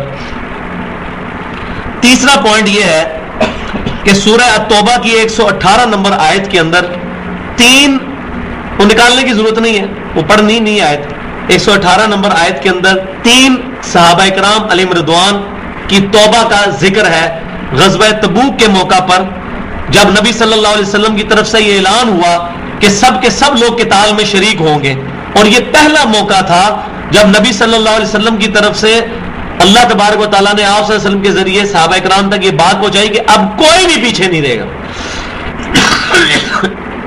یہ جہاد آپشنل نہیں ہے، قتال سب نے چلنا ہے. آپ تو صرف 30,000 کا لشکر لے کے مدینہ شریف سے نکلے، سیدنا علی کو آپ نے پیچھے چھوڑ دیا. سیدنا علی بڑے افسردہ ہوئے. بخاری مسلم کے الفاظ ہیں، آپ صلی اللہ علیہ وسلم فرمایا کہ اے علی کہ کیا تمہارے لیے بات کافی نہیں ہے کہ تمہاری میرے ساتھ وہ نسبت ہے جو ہارون علیہ السلام کی موسیٰ علیہ السلام کے ساتھ تھی. جب موسیٰ علیہ السلام کو طور پہ گئے تھے کس کو پیچھے چھوڑ کے گئے تھے؟ ہارون علیہ السلام. تو نبی علیہ السلام جب غزوہ تبوک کے موقع پر گئے تو سیدنا علی کو چھوڑ کر گئے پیچھے. تو یہ بہت بڑی فضیلت ہے. اسی وجہ سے حضرت سعد بن ابی وقاص رضی اللہ تعالیٰ عنہ کہتے ہیں کہ تین باتیں ایسی ہیں کہ میرے بارے میں نبی صلی اللہ علیہ وسلم ان میں سے کوئی ایک بات بھی فرما دیتے نا تو میرے لیے سرخ اونٹوں سے بہتر تھی. ان تین میں سے ایک بات یہ تھی کہ نبی نے فرمایا کہ علی کی میرے ساتھ وہ نسبت ہے جو ہارون کی موسیٰ کے ساتھ. اور دوسری بات آپ صلی اللہ علیہ وسلم نے، صحیح مسلم کے الفاظ ہیں، یہ حدیث بھی صحیح مسلم میں ہے، سعد بن ابی وقاص والی، اپنی چادر کے نیچے سیدہ فاطمہ، سیدنا حسن، حسین، سیدنا علی کو لیا اور کہا اے اللہ یہ میرے اہل بیت ہے، جب آیت مباہلہ نازل ہوئی. اور تیسری بات غزوہ خیبر کے موقع پر بخاری اور مسلم کی حدیث ہے، نبی صلی اللہ علیہ وسلم نے فرمایا کل میں اس شخص کے ہاتھ میں جھنڈا دوں گا جو اللہ اور اس کے رسول سے محبت کرتا ہے اور اللہ اور اس کے رسول اس سے محبت کرتے ہیں. اور لوگ رات کو بڑی بے چینی میں رات گزاری اور صبح جلدی جلدی امام کائنات صلی اللہ علیہ وسلم کی خدمت میں حاضر ہوئے کہ یہ فضیلت کس کے حصے میں آتی ہے. تو آپ صلی اللہ علیہ وسلم نے سیدنا علی کو جھنڈا عطا فرمایا. یہ تین فضیلتیں ہیں جن کی وجہ سے حضرت سعد بن ابی وقاص حضرت علی پر رش کیا کرتے تھے. تو یہ بائی دا وے بات آئی غزوہ تبوک کے موقع پر سیدنا علی کو پیچھے چھوڑا اور آپ سے چلے گئے. 3 صحابہ ایسے تھے جن میں ٹاپ آف دا لسٹ سیدنا کعب بن مالک رضی اللہ تعالیٰ عنہ اس حدیث کے راوی ہیں. بخاری اور مسلم کی متفق علیہ حدیث ہے. جو غزوہ تبوک کا جو ہے اس میں کتاب التفسیر چیپٹر سورہ توبہ کی 113 نمبر آیت کی تفسیر کے اندر امام بخاری حدیث بڑی لمبی حدیث ہے اس کو لے کے آئے. تو کعب بن مالک رضی اللہ تعالیٰ عنہ بھی اپنی سمجھے کہ نفس کی وجہ سے, ظاہر نفس تو ہر انسان کے ساتھ لگا ہوا ہے, نفس کی وجہ سے مغلوب ہوئے اور نبی صلی اللہ علیہ وسلم کے ساتھ جہاد میں نہیں جا سکے. پہلے انہوں نے ارادہ کیا کہ میں جو کل چلا جاؤں گا, کل کرتے بڑی لیٹ ہو گئے. یہ بڑی لمبی حدیث ہے, وہ ضرورت نہیں ادھر بیان کرنے کی, اس میں سے چند الفاظ ہیں جو میں نے بیان کرنے ہیں. تو جب نبی صلی اللہ علیہ وسلم واپس تشریف لے آئے تو اب جو منافقین جان بوجھ کر پیچھے رہ گئے تھے انہوں نے جا کے اللہ کے نبی سے بہانے کرنے شروع کر دیے صلی اللہ علیہ وسلم. یا صلی اللہ علیہ وسلم میری بیوی بیمار تھی, کسی نے کہا جی میرے ساتھ یہ مسئلہ بن گیا, کسی نے کہا میرے ساتھ یہ مسئلہ بن گیا, کسی نے کہا میرے ساتھ یہ مسئلہ بن گیا. تو کعب بن مالک رضی اللہ تعالیٰ عنہ کہتے ہیں کہ میں نے بھی ارادہ کیا کہ میں نبی صلی اللہ علیہ وسلم سے جھوٹ بول دوں. آگے ان کے الفاظ ذرا سنیں. وہ کہتے ہیں جو نبی صلی اللہ علیہ وسلم سے جھوٹا بہانہ کرتا تھا تو آپ صلی اللہ علیہ وسلم اس کے بہانے کو ایکسپٹ کر لیتے تھے, اور آپ صلی اللہ علیہ وسلم کو اس وقت تک پتہ نہیں چلتا تھا جب تک کہ اللہ کی طرف سے وہی نازل نہ ہو جائے. تو میں نے بھی یہ ارادہ کیا کہ میں آپ صلی اللہ علیہ وسلم کے ساتھ غلط بیانی کروں, جھوٹ بول دوں, تو نبی صلی اللہ علیہ وسلم تو کم از کم مجھ سے راضی ہو جائیں گے. لیکن پھر مجھے خیال آیا کہ اللہ تو آپ کو بتا ہی دے گا کہ میں نے جھوٹ بولا ہے. تو میں اس ارادے سے پھر پیچھے ہٹ گیا کہ اللہ تعالیٰ بتائے گا, پھر تو اللہ بھی راضی, اس کا رسول بھی ناراض, اللہ بھی ناراض ہو جائے گا. تو میں نے کہا میں جھوٹ نہیں بولتا, نبی صلی اللہ علیہ وسلم کو ناراض کر لیتا ہوں لیکن اللہ تبارک و تعالیٰ کے حکم کو نہیں توڑتا, شاید اس کی برکت سے اللہ میری توبہ قبول کر دے. اور ایسے ہی ہوا. 50 دن کے بعد اللہ تعالیٰ کی طرف سے آیات نازل ہوئی, الحمدللہ وہ آج تک قرآن میں موجود ہے. ایسی توبہ کہ قرآن کے اندر وہ توبہ آ گئی, سورہ توبہ کی 113 نمبر آئے. تو اس میں بھی ان صحابی نے کہا کہ میں نے ارادہ کیا تھا نبی صلی اللہ علیہ وسلم سے جھوٹ بولوں اور میں بچ بھی سکتا تھا, لیکن مجھے بعد میں خیال ہوا کہ اللہ تعالیٰ تو وہی کے ذریعے آپ کو مطلع کر ہی دے گا. تو اس سے پتہ چلا کعب بن مالک کا یہ عقیدہ تھا کہ نبی صلی اللہ علیہ وسلم کسی کا دل کا حال نہیں جان لیتے تھے, آپ صلی اللہ علیہ وسلم پر وحی کے ذریعے چیزیں کھلتی تھی. اور چوتھی چیز وہ صحیح بخاری میں کتاب الشہادات چیپٹر میں جو حدیث ہے, سیدنا عمر رضی اللہ تعالیٰ عنہ کہتے ہیں کہ جب تک نبی صلی اللہ علیہ وسلم ہم میں موجود تھے, ہمارے ساتھ کوئی غلط بیانی کرتا تھا تو ہمیں اللہ تعالیٰ وحی کے ذریعے مطلع کر دیتا تھا, اور جب سے آپ صلی اللہ علیہ وسلم دنیا سے تشریف لے گئے ہیں اب ہمیں نہیں پتا لوگوں کے دلوں میں کیا, ہم ان کی شکل و صورت پہ فیصلہ کرتے ہیں. تو سیدنا عمر رضی اللہ تعالیٰ عنہ بھی کہتے ہیں میں کسی کے دل کا حال نہیں جان سکتا. اور بھائیو اگر سیدنا عمر کسی کے دل کا حال نہیں جان سکتے تو آج کے یہ جو بزرگ جن کے بارے میں لوگوں نے عقیدہ بنایا ہوا ہے کہ جی بزرگوں کو پتہ چل جاتا ہے, وہ دل کا حال جان لیتے ہیں, جی اللہ ہی ان کو بتاتا ہے. بھائی اللہ نے بتانا ہوتا تو حضرت عمر کو تو بتاتے. تو یہاں وہ بات یاد رکھیں گے, سنن بہیقی میں روایت ہے یا ساریۃ الجبل والی, حضرت ساریہ رضی اللہ تعالیٰ عنہ جو ہے جو کہ مشہور ہے کہ وہ جرنیل تھے, واللہ عالم ہمیں تو کوئی ایسی بات نہیں ملی کہ وہ اس نام کا کوئی جرنیل ان کی فوج میں بھی شامل تھا. ان کے بارے میں آتا ہے کہ حضرت عمر رضی اللہ تعالیٰ عنہ نے ان کو 600 میل دور سے دیکھ لیا اور کہا کہ آپ پہاڑ کی طرف متوجہ ہوں. اس کی تقریباً 8 سندیں ہیں اور سب کی سب یہ ضعیف سندیں ہیں, لہذا اس پہ ضعیف جمع ضعیف کا فارمولہ لگا کے حسن لغیر ہی بنتا ہے, حسن لذاتی نہیں بنتا, نہ یہ صحیح بنتی ہے. تو ویسے بھی یہ بخاری سے بھی ٹکرا رہی ہے. حضرت عمر ہی کہہ رہے ہیں کہ ہمیں نہیں پتا لوگوں کے دلوں میں کیا ہے. میں تو کہتا ہوں دلوں کی بات کیا, آپ کسی بندے کو کوئی بہت بڑا بزرگ جس کو سمجھتے ہیں دلوں کا حال جان لیتا ہے, آپ کسی ایسی زبان میں اس کو لکھ کے کوئی تحریر دیں جو وہ نہیں جانتا. مثال کے طور پہ اگر پاکستان کا کوئی بزرگ ہے, زیادہ وہ پنجابی یا سندھی یا پشتو ہی جانتا ہوگا, آپ اس کو فرینچ لینگویج کے اندر کوئی ایک لائن لکھ کے دیں, اس کو کہا جی پڑھو, تم تو دل کا حال جان لیتے ہو, یہ پڑھو کیا لکھا ہوا ہے روحانی طور پہ, نہیں پڑھ سکے گا. کیسے پڑھ سکے گا, دل کا حال کیسے جان سکتا ہے. تو یہ ساری کی ساری چیزیں ان کی ٹیکنیکل اپروچ ہوتی ہے. نوجوان کوئی چلا گیا, اس کی شکل بگڑی ہوئی ہے, یا بے روزگار ہوگا یا اس کی شادی کا مسئلہ ہوگا, وہ لگا دیں گے, لگ گیا تو تیر, نہ لگا تو تکا, وہ کہے گا جی بزرگوں نے بتا دیا. تو یہ لوگ سائیکالوجسٹ ہوتے ہیں, سائیکالوجی کو پڑھ کے تو لوگوں کے بارے میں اوپینین دے دیتے ہیں. ابھی آپ دیکھ لیں, شکر ہے کہ پاکستان میچ ہار گیا, یہ جو سیمی فائنل والا, ورنہ سارے نجومی سارے بزرگ کہہ رہے تھے پاکستان میچ جیت جائے گا. 2011 کا جو یہ ورلڈ کپ کا جو سیمی فائنل آ رہا ہے, اور انڈیا کے اندر کتنے طوطوں نے فال نکالا ہے, پاکستان کا نام نکلا ہے, وہ طوطے بھی مار دیے انڈینز نے. کم از کم اب ان کو بھی عقل کر لینی چاہیے کہ یہ سب کے سب جو ہیں یہ سب جھوٹی سائنسز ہیں, یہ اس کا کوئی سائنس کے ساتھ تعلق نہیں ہے. اور خدا نہ خاصا پاکستان جی جاتا تو طوطوں پہ لوگوں کا ایمان ہو جانا تھا کہ طوطے بال نکالتے یہ صحیح ہے. تو میں تو کہتا ہوں اللہ تعالیٰ نے یہ میچ ہروا کے کروڑوں لوگوں کا ایمان بچا لیا ہے. یہ اللہ کی حکمت ہوتی ہے جو اللہ تعالیٰ فرماتا ہے قرآن پاک میں, قریب ہے کہ وہ جو میں نے پڑھ بھی چکا ہوں سورۃ البقرہ میں, کوئی چیز تم ناپسند کرتے ہو تمہارے حق میں بہتر ہو, اور کسی چیز کو تم جو ہے وہ پسند کرتے ہو اور تمہارے حق میں بری ہو. اللہ تعالیٰ جانتا ہے, تم نہیں جانتے ہو, تو اللہ تعالیٰ کو پتا ہے. اور پھر استغفر اللہ, اگر پاکستان جیت جاتا ہو سکتا ہے اس رات کو کتنی برائیاں اور گناہ کے کام ہوتے, کتنی جو ہے وہ حرام خوریاں ہوتی, اور شراب اور زنا اور اس طریقے سے یہ جو میوزک پہ جو دھمال مچائے جاتے پوری روڈوں کے اوپر, کس قدر شریعت کی جو ہے وہ حدیں توڑی جاتی, اور اس کی وجہ سے خدا نہ خاصہ اللہ کی طرف سے عذاب آ جاتا زلزلے یا سیلاب کی صورت میں, تو وہ نقصان بڑا. اور ویسے بھی یہ چوچلے جو ہیں یہ کھیل گیموں والے, میں یہ نہیں کہتا کہ حرام ہے, یہ ان نیشنز کو کرنے چاہیے جن کے اپنے فائنینشیل ایشوز سیٹل ہو چکے ہیں. ہمارے تو یہاں اتنی مہنگائی اور روٹی کا مسئلہ بن چکا ہے کہ ہمیں ان ایشوز میں پڑنے کی بجائے اور کروڑوں لاکھوں روپیہ اپنی جیب سے, جی فلانے وزیر اعلیٰ نے ہر کھلاڑی کو 5 لاکھ روپے کا نام دیا. کیوں دیا ہے نام؟ کہ ان 5 لاکھ کے ساتھ کئی لوگوں کے گھروں کا چولہا جل سکتا ہے. تو ہمیں ریشو پروپورشن کا خیال رکھنا چاہیے کہ ہم کس قسم کی ایکٹیویٹیز پرفارم کر رہے ہیں. تو یہ میں بتا رہا, طوطے سے بات شروع ہوئی تھی, کوئی طوطا نہیں جانتا, کوئی طوطا کسی کا فال نہیں نکال سکتا. یہ سب کی سب جھوٹی باتیں. تو اس طریقے سے یہ کشف کے بارے میں جو عقیدے لکھے ہوئے ہیں, اور پھر وہ کنٹروورشل باتیں شروع ہو جائیں گی, تو وہ پھر بعض کا لوگوں کو بری بھی لگتی ہیں. اب ایسی ایسی کتابیں جو لوگ جن کے درس دیتے پھر رہے ہیں ان کے اندر کشف کے عقیدے لکھے ہوئے ہیں. اب وہ عقیدے ہم لوگوں کے سامنے بیان کریں, لوگ کہتے ہیں یہ آپ کیا کرنے لگے ہیں, آپ بزرگوں کے خلاف بولتے ہیں. تو ہم یہ کہتے ہیں کہ یہ کشف کے بارے میں اپنا عقیدہ کلیئر رکھیں کہ یہ کشف کا عقیدہ آج کے دور میں رکھنا یہ ختم نبوت کے خلاف ہے, اور خدا را ہوش کے ناخن لیں, اس معاملے کے اندر بڑی احتیاط کی ضرورت ہے. ورنہ خدا نہ خواستہ اگر کوئی ایسا معاملہ ہو گیا کہ ہم نے کوئی ایسا عقیدہ وابستہ کر لیا اللہ تبارک و تعالیٰ کے بتائے ہوئے نظریات کے خلاف, تو خدا نہ خواستہ قیامت دن ہماری پکڑ ہو گئی تو ہمارا بیڑا غرق ہو جائے گا. اب میں چلتے چلتے صرف ایک توجہ کے لیے آپ کے لیے اب ان لوگوں کی کتاب سے پیش کرنے لگا ہوں کہ جن کا یہ دعویٰ ہے کہ ہم بہت بڑے مواحد ہیں, ہماری توحید صحیح ہے. اب یہ آپ توحید دیکھ لیں, اللہ تعالیٰ کیا فرماتا ہے. مولانا شیخ ذکریہ صاحب تبلیغی جماعت کے بہت بڑے بزرگ گزرے ہیں, اللہ تعالیٰ ان کی غلطیاں معاف کرے, اب فوت ہو چکے ہیں, ہم ان کے بارے میں کوئی بری بات نہیں کرتے, لیکن بات یہ ہے کہ ان کی کتابوں میں جو باتیں لکھی ہوئی ہیں آج ہم پبلک کو تو بتائیں گے کہ یہ قرآن اور حدیث کے خلاف ہے. تو کتب خانہ فیضی جو ہے رائے ونڈ کا اپنا مکتبہ ہے, وہاں سے کتب خانہ فیضی اس کو کہتے ہیں, فضائل اعمال شائع ہوتی ہے. فضائل اعمال کتب خانہ فیضی کی جو فضائل اعمال ہے اس کا 484 نمبر صفحہ ہے, جس میں شیخ ذکریہ صاحب لکھتے ہیں کہ نبی صلی اللہ علیہ وسلم کی وفات کے 650 سال کے بعد کا یہ واقعہ ہے.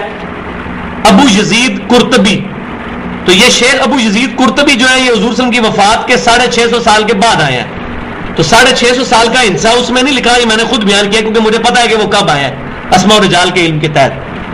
تو نبی صلی اللہ علیہ وسلم کی وفات کے 650 سال کے بعد شیخ ذکریہ صاحب 484 صفحے فضائل اعمال کتب خانہ فیضی میں لکھتے ہیں کہ شیخ ابو یزید قرطبی کے پاس ایک نوجوان آیا جس کو جنت اور دوزخ کا کشف ہو جاتا تھا, وہ بتا دیتا تھا کون جنت میں ہے کون دوزخ میں.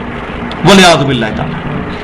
سیدنا عمر تو پوری زندگی حضرت حذیفہ بن یمان سے پوچھتے تھے میرا نام منافقین میں تو نہیں اللہ کے نبی نے آپ کو بتایا. حضرت عمر کو تو کوئی کشف نہیں تھا ہوتا جنت دوزخ کا. یہ 650 سال کے بعد کو حضرت عمر سے بھی کوئی بڑی شخصیت آئی ہے نعوذ باللہ من ذالک جس کو جنت اور دوزخ کا کشف ہو جاتا تھا. تو شیخ ابو یزید قرطبی کہتے ہیں میرے پاس آیا وہ تو بیٹھ کے اس نے چیخ ماری اور رونا شروع کر دیا. یہ خواب کا واقعہ نہیں بیان ہو رہا, کوئی یہ نہ کہ جی خواب تو دکھا سکتا ہے, خواب کا معاملہ ڈیفرنٹ ہے. خواب یا شیطان کی طرف سے ہوں گے یا رحمان کی طرف سے. وہ غیب کی خبر خواب سے آ سکتی ہے لیکن اس کو بھی قرآن حدیث پہ پیش کرنا ہے. وہ بخاری مسلم میں جو ہے کہ میری وفات کے بعد غیب کی خبریں ختم سوائے مبشرات کے, اور وہ خواب ہیں یا شیطان کی طرف سے یا اللہ کی طرف سے, تو وہ بھی قرآن حدیث پہ چیک ہوگا. لیکن یہ بیداری میں بات ہو رہی ہے, اس نے چیخ ماری رونا شروع کر دیا اور کہا شیخ میں دیکھ رہا ہوں کہ میری ماں کو فرشتے دوزخ کی طرف لے کے جا رہے ہیں. اب شیخ صاحب کہتے ہیں میں نے 70,000 دفعہ کلمہ پڑھ کے 70,000 دفعہ کی کئی ایک جو ہے وہ بنڈل بنا کے اپنے پاس رکھے ہوئے تھے. میں نے وہاں بیٹھے بیٹھے دل میں اس کو اصالہ ثواب کر دیا, یا آج کے زمانے میں سمجھے TCS کر دیا. 70,000 دفعہ کلمہ اس کی ماں کو, اور میں نے کہ یہ روایت پڑھی تھی کہ اگر 70,000 دفعہ کلمہ کسی کو بخش دیا جائے تو اللہ تبارک و تعالیٰ نعوذ باللہ مجبور ہو جاتا ہے، اس کو معاف کرے گا ہی کرے گا۔ بھائی کوئی ایسی صحیح سند کے ساتھ حدیث موجود نہیں ہے، ورنہ کوئی بندہ پوری زندگی حرام خوریاں کرتا رہے، مرنے کے بعد 50,000 روپیہ مولوی کو دے جائے کہ جی تو نے مرنے میں میرے دفنانے تک 70,000 کلمہ پڑھ کے بخشوا دینا ہے، ایسی دی تیسی فرشتیاں دی نعوذ باللہ۔ ایسا نہیں ہوگا، ہر شخص اپنے اعمال کے مطابق اٹھایا جائے گا۔ 70,000 دفعہ کلمہ پڑھا، میں نے بخش دیا دل میں، اور تھوڑی دیر بعد وہ نوجوان مسکرانے لگا اور کہنے لگا کہ حضرت صاحب میری ماں کو اب جنت کا حکم ہو گیا۔ تو شیخ ابو یزید قرطبی کہتے ہیں اس واقعے سے مجھے 2 رزلٹ ملے، دیکھیں کتنے عجیب رزلٹ ملے۔ ایک رزلٹ یہ ملا کہ مجھے یہ پتا چلا یہ 70,000 دفعہ کلمہ پڑھ کے کسی کو زبردستی بخشانے والی روایت صحیح ہے، اور دوسرا مجھے یہ پتا چل گیا کہ یہ نوجوان جو ہے یہ صحیح کہتا ہے، واقعی جنت دوزخ دیکھ لیتا ہے۔ اب مجھے بتائیں وہ نوجوان سچ بول رہا تھا یا جھوٹ بول رہا تھا، یہ آپ کیسے جج کر سکتے ہیں جب تک کہ آپ خود جنت دوزخ نہ دیکھ رہے ہو؟ کسی چیز کو ویریفائی کرنے کے لیے ایکسٹرنل سورس چاہیے، اس کے کہنے پہ تو نہیں مان لینا آپ نے۔ یہ چیز عقیدہ ختم نبوت کے خلاف ہے۔ بخاری اور مسلم کی متفق علیہ حدیث ہے، آپ صلی اللہ علیہ وسلم نے فرمایا کہ میری امت میں اگر کوئی محدث ہوتا جس کے دل میں بات ڈالی جاتی تو حضرت عمر ہوتے۔ پہلی امتوں میں ہوا کرتے تھے، حضرت مریم کو الہام ہوا ہے، لیکن اس امت میں ختم نبوت آخری درج میں ہے، نہ کوئی کشف، نہ کوئی الہام، نہ کوئی غیبی خبر۔ جس طریقے سے اس امت میں توحید آخری درجے میں ہے کہ سجدہ تعظیمی بھی حرام ہو گیا جو پچھلی امتوں میں جائز تھا۔ حضرت یوسف کو کیا ان کے والدین نے اور بھائیوں نے، حضرت آدم کو فرشتوں نے کیا، لیکن اس امت میں سجدہ تعظیمی بھی حرام ہو گیا، توحید آخری درجے میں کامل ہو گئی۔ اسی طریقے سے عقیدہ ختم نبوت بھی آخری درجے میں کامل ہوا کہ پہلی امتوں میں لوگوں کو کشف الہام ہو جاتے تھے، لیکن اس امت میں آپ نے فرمایا کہ میری امت میں کسی کو ہوتا تو حضرت عمر ہوتے، اور حضرت عمر کا قول میں نے بخاری سے پڑھ دیا۔ آپ رضی اللہ تعالیٰ کہتے ہیں جب تک اللہ کے نبی موجود تھے ہم سے کوئی غلط بیانی کرتا تھا اللہ وحی کے ذریعے بتا دیتا تھا، اب آپ کی وفات کے بعد ہم لوگوں کی شکلوں پہ فیصلہ کرتے ہیں، ہمیں نہیں پتا لوگوں کے دلوں میں کیا ہے۔ تو حضرت عمر تو انکاری ہو گئے، اب پیچھے کے لوگ اپنے بزرگوں کے بارے میں ثابت کرتے پھریں، یہ سخت گستاخی ہے، عقیدہ ختم نبوت کے خلاف ہے یہ جو واقعہ ہے۔ اور اس پہ آیت بھی وہ بہت زبردست آیت ہے، وما کان اللہ لیطلعکم علی الغیب، اللہ کی یہ شان ہی نہیں ہے تمہیں غیب کی خبریں دے۔ اللہ کی بے عزتی کرنے والی بات ہے اگر کوئی شخص یہ کہتا ہے کہ کسی غیر نبی کے اوپر وحی یا کشف یا یہ سلسلہ ہوتا ہے۔ یہی بات غلام احمد قادیانی نے کی تھی، اس کے خلاف سارے پنجے جھاڑ کے پیچھے پڑ گئے اور اس کو کافر کہا، جو بالکل صحیح کہا، لیکن یہ تو نہیں ہے کہ غلام احمد قادیانی کہے تو وہ کافر اور کوئی اور کہے تو وہ بزرگ کا بزرگ ہی۔ یہ دوغلی پالیسی نہیں ہونی چاہیے۔ کوئی بندہ بھی بات کرے قرآن و سنت کے خلاف، خواہ وہ بریلوی ہو، دیوبندی ہو، اہل حدیث ہو، قادیانی ہو، رافضی ہو، کوئی بھی ہو، اس کی بات کتاب و سنت پر پیش کرے، اگر حق ہے قبول کر لیں اور اگر باطل ہے تو چھوڑ دیں۔ کیوں؟ یہی ہمیں نبی صلی اللہ علیہ وسلم نے درس دیا ہے، ہمیں وہی کو پکڑنا ہے، اور وہی قرآن و سنت ہے، اور قرآن و سنت کے اندر ہی اجماع داخل ہے۔ اور چوتھی چیز اجتہاد ہے، لیکن وہ آپشنل ہے، قرآن سنت اجماع کی مخالفت نہ ہو تو اجتہاد کرنا جائز ہے۔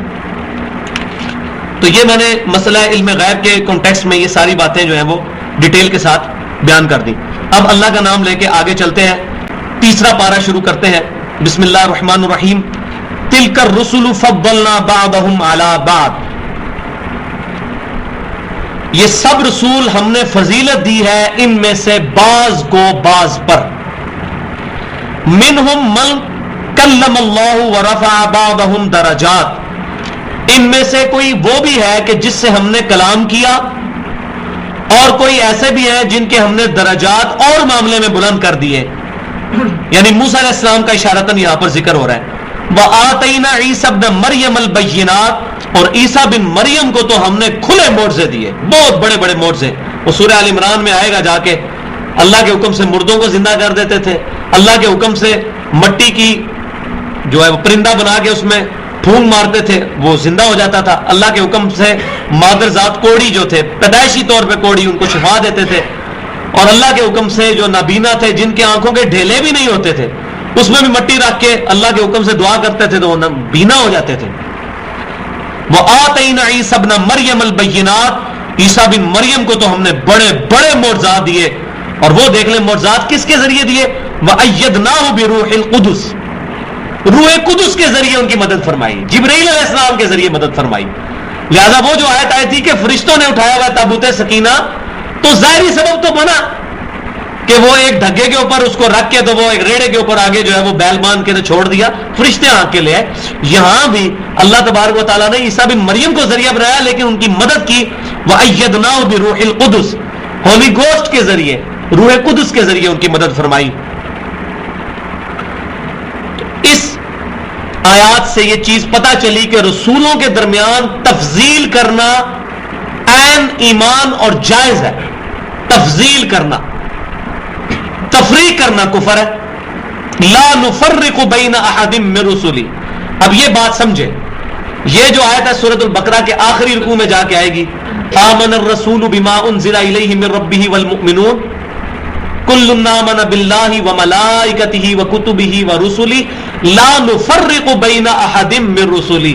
ہم رسولوں میں فرق نہیں کرتے ایمان لانے میں.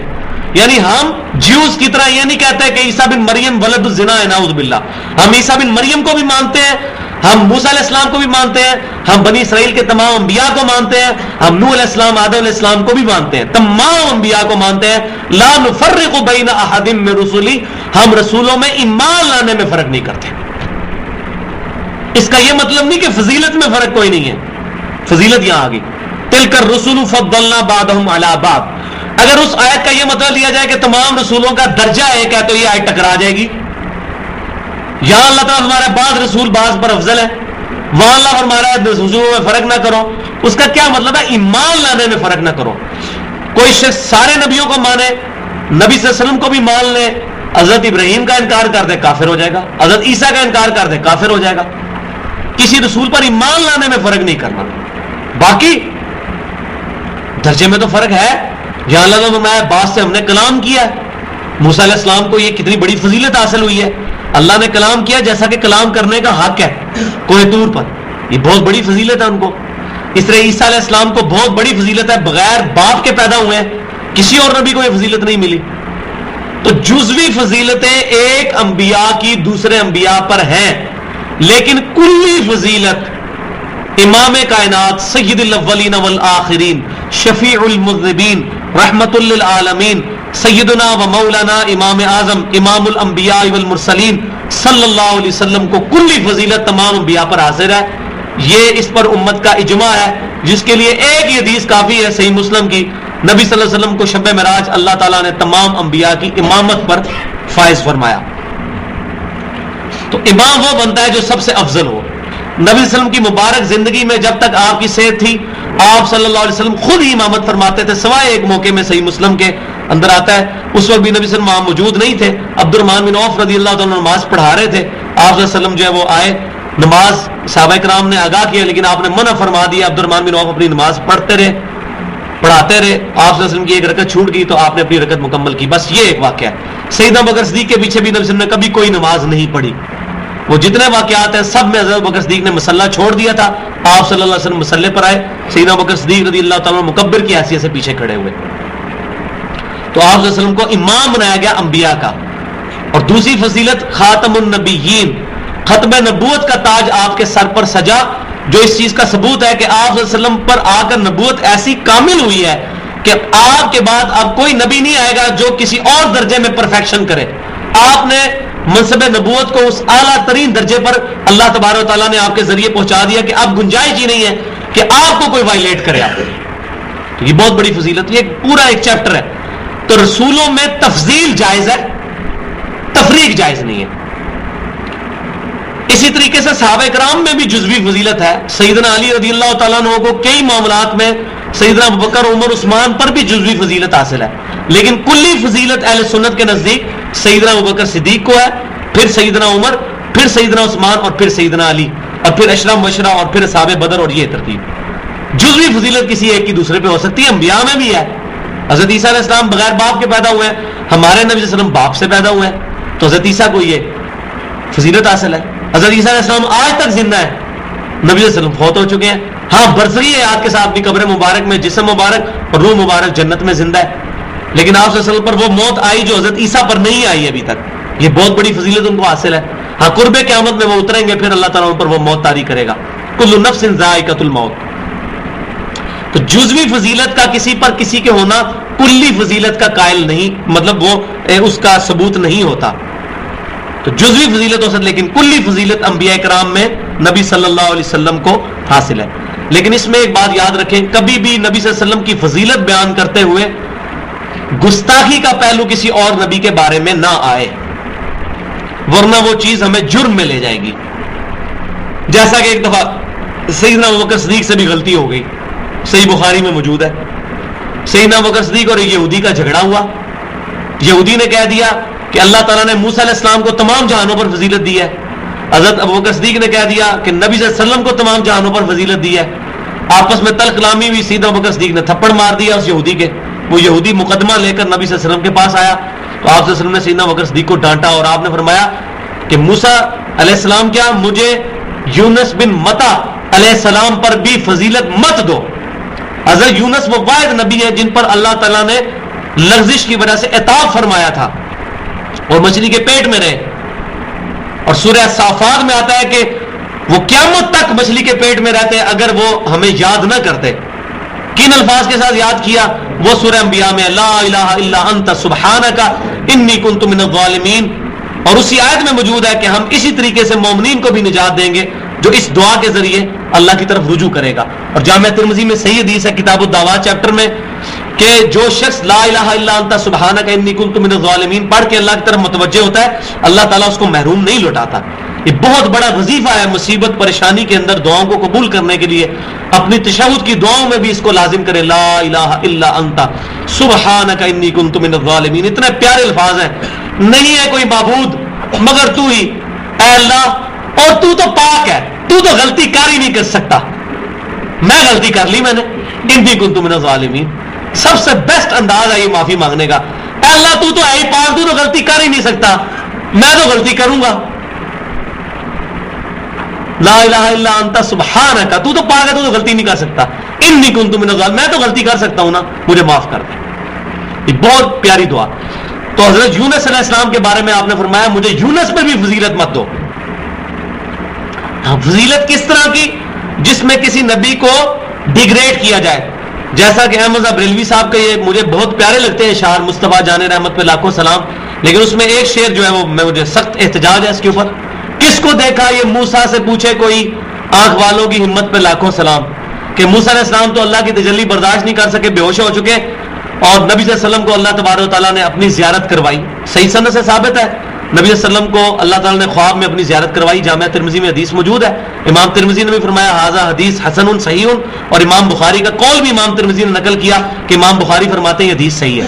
ہم مانتے ہیں کہ نبی صلی اللہ علیہ وسلم کو اللہ تعالیٰ نے خواب میں زیارت کروائی ہے اپنی. لیکن یہ کہنا کس کو دیکھا یہ موسیٰ سے پوچھے کوئی، آنکھ والوں کی ہمت پہ لاکھوں سلام. یعنی موسیٰ علیہ السلام کی آنکھ میں ہمت نہیں تھی، ہمارے نبی کی آنکھ میں ہمت ہے. اب یہ جب کمپیئر کروایا تو میرا خیال ہے یہ نبی صلی اللہ علیہ وسلم کے سامنے شعر پڑھا جائے تو جیسے ابوبکر صدیق رضی اللہ تعالیٰ عنہ کو نبی صلی اللہ علیہ وسلم نے ڈانٹا تھا، ان کو بھی ڈانٹ پڑ جائے. تو بڑی احتیاط کرنی چاہیے کہ آپ صلی اللہ علیہ وسلم کی تعلیمات سے باہر نہیں جانا. گستاخی ہے کہ آپ جو فرمائیں اس کو تبدیل کر دیا جائے. آپ صلی اللہ علیہ وسلم کی سنن ابی داؤد جامعہ اور سنن ابن ماجہ میں صحیح سند کے ساتھ حدیث موجود ہے. نبی صلی اللہ علیہ وسلم کو ایک صحابی سجدہ کرنے لگے، آپ نے ان کو منع فرما دیا. آپ نے فرمایا اگر میں سجدہ جائز سمجھتا تو بیویوں کو کہتا اپنے خاوندوں کو کریں. تو کیا حضور نے اپنی گستاخی خود کروائی؟ یا تو جو ہم نبی کے بارے میں کوئی کہیں کہ بھئی یہ آپ غلط کر رہے تو کہتے ہیں آپ تو ہے گستاخ ہو، اس لیے آپ حضور کی یہ بات حضور کی شان میں جاتی ہے اس لیے آپ نہیں مانتے. تو یہ بات بھی حضور کی شان میں ہی جاتی تھی نا کہ حضور کو سجدہ کیا جائے. حضور نے اپنی گستاخی خود کروائی نعوذ باللہ کہ مجھے سجدہ نہ کرو. نہیں. اسی طریقے سے ہم بھی کہتے ہیں کہ نبی صلی اللہ علیہ وسلم کے بارے میں ایسے اشعار بولنا جس میں کسی نبی کی تنقیص ہو یا شرک کی طرف جائے یا گستاخی کی طرف جائے، یہ سخت جرم ہے، اللہ تعالیٰ کی بارگاہ میں قابل گرفت ہے. اللہ تعالیٰ میں ایسے جو غلط نظریات سے محفوظ فرمائے. پچھلی دفعہ میں نے عقیدہ علم غیب جو ہے وہ ڈیٹیل کے ساتھ بیان کیا تھا.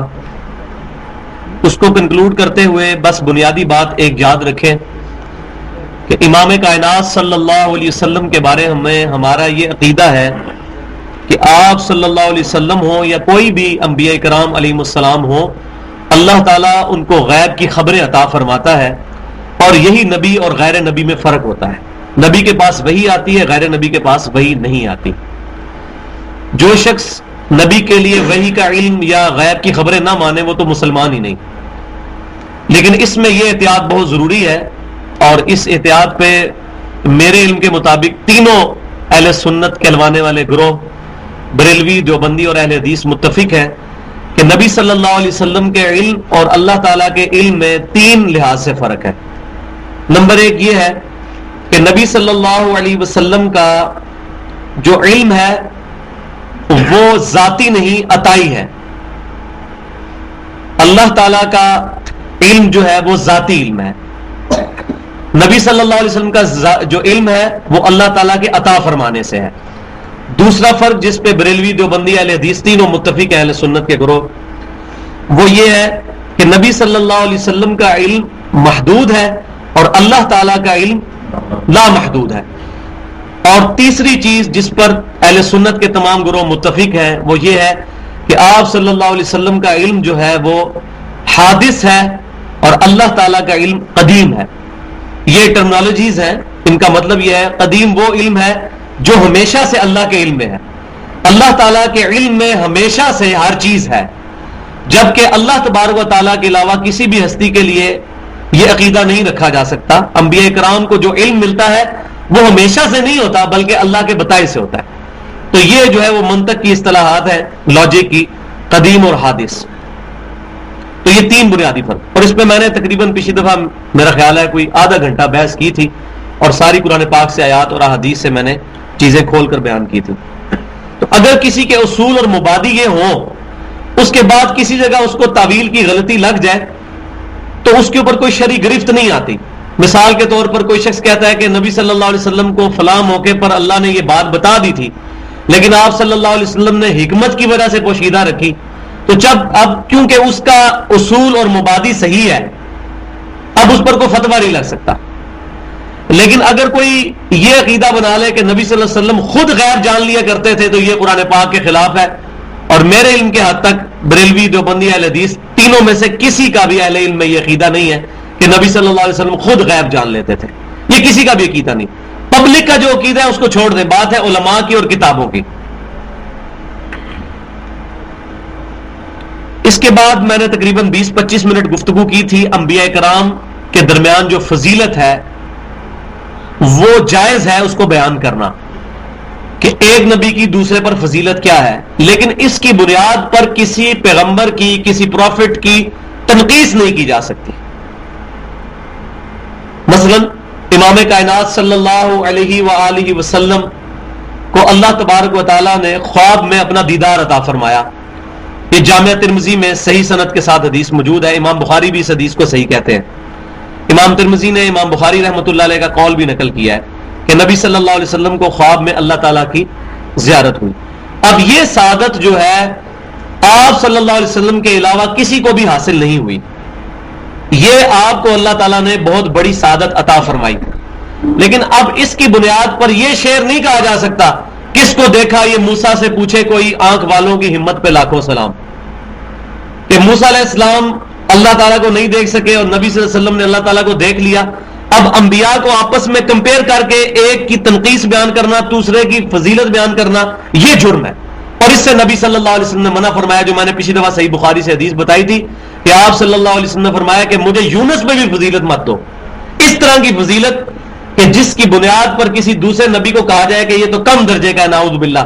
جس طرح ہمارے بعض بھائی جو ہیں وہ شب معراج کا واقعہ بیان کرتے ہوئے وہ آپس میں اس طریقے سے گفتگو کرتے ہوئے غلو کرتے ہیں، ایگزیجریشن کرتے ہیں کہ جی نبی صلی اللہ علیہ وسلم کو اللہ تبارک و تعالیٰ کی طرف سے انبیاء کرام کا امام بنایا گیا. یہاں تک تو بات ٹھیک ہے. صحیح مسلم کتاب الایمان میں موجود ہے کہ سیدنا جبریل علیہ السلام نے نبی صلی اللہ علیہ وسلم کو شب معراج بیت المقدس کے اندر انبیاء کرام کی امامت کے لیے آگے کیا. اسی بنیاد پر ہم آپ صلی اللہ علیہ وسلم کو امام الانبیاء کہتے ہیں. لیکن اس کے بعد یہ کہنا کہ نبی صلی اللہ علیہ وسلم جب سجدے میں گئے تو حضرت ابراہیم کا سر تھا اور نبی صلی اللہ علیہ وسلم کے پاؤں تھے، حضرت موسیٰ کا سر تھا، نبی صلی اللہ علیہ وسلم کے پاؤں تھے، یہ بیان کر رہے ہوتے ہیں. یہ جو ہے یہ سخت زیادتی والی بات ہے. اس طریقے سے تو میں بھی اپنی فضیلت بیان کر سکتا ہوں. میں نے بھی امامت کروائی عشاء کی، میں کہوں جی میرے پاؤں ہیں آپ سب کے سر ہیں، تو یہ کوئی طریقہ ہے بات کرنے کا؟ تو تفضیل درست ہے لیکن تفریق نہیں کر سکتے. تفضیل ہے ایک ہی دوسرے پر فضیلت بغیر تنقیص بیان کیے ہوئے.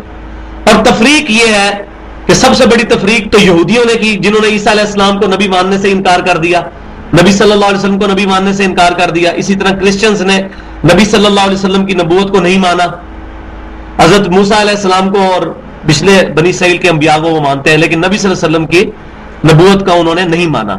اسی کو اللہ تبارک و تعالیٰ نے پھر بیان فرمایا لا نفرق بین احد من رسلی, کہ یہ مسلمان جو ہے یہ رسولوں میں ایمان لانے میں فرق ہی نہیں کرتے. بھائی بجلی اگر چلی گئی تو بند کروا دینا, نہیں تو وہ شور تو آ رہا ہے, بند تو نہیں کرے گا, آپ خود ہی کریں گے جا کے. اس چیز کو بنیادی طور پر یاد رکھیں کہ اس بنیاد پر تفریق نہیں کرنی چاہیے. تفضیل ضرور ہے, فضیلت ہے, کلی فضیلت امام کائنات سید الاولین والآخرین شفیع المذنبین رحمت للعالمین سیدنا و مولانا امام اعظم محمد رسول اللہ صلی اللہ علیہ وسلم کو تمام انبیاء کرام علیہ السلام پر حاصل ہے, لیکن اس کی بنیاد پر کسی اور نبی کی تنقیص نہیں کی جا سکتی. یہ میں نے پچھلی دفعہ ڈیٹیل کے ساتھ بیان کیا تھا. اب انہی آیات کو میں آگے لے کر چلتا ہوں. یہ جو آیت نمبر 253 تھی پارہ نمبر 3 کے شروع میں, وَآتَيْنَا عِيسَى ابْنَ مَرْيَمَ الْبَيِّنَاتِ وَأَيَّدْنَاهُ بِرُوحِ الْقُدُسِ, ہم نے عیسیٰ علیہ السلام کو واضح معجزات عطا فرمائے تھے اور ان کی مدد فرمائی تھی روح قدس ہولی گوسٹ جبرائیل علیہ السلام کے ذریعے. تو اللہ تبارک و تعالی اپنے کاموں میں فرشتوں کا محتاج نہیں ہے, لیکن اللہ تبارک و تعالی نے ہماری آزمائش کے لیے دنیا کے معاملات کو اسباب کے ساتھ جوڑ رکھا ہے. مثال کے طور پر سورج کو ذریعہ بنایا ہے زمین پر زندگی کا. سورج کی وجہ سے ہی پودے اپنی خوراک تیار کرتے ہیں فوٹو سنتھسس کے عمل کے تحت, اور پودوں کو جانور کھاتے ہیں, جانوروں کو ہم کھاتے ہیں. پورے کا پورا سسٹم جو ہے وہ سورج کی روشنی کی وجہ سے چل رہا ہے. لیکن اس کا یہ مطلب نہیں کہ ہم سورج کو پکارنا شروع کر دیں المدد یا سورج, نہیں, اسباب کو پکارا نہیں جا سکتا.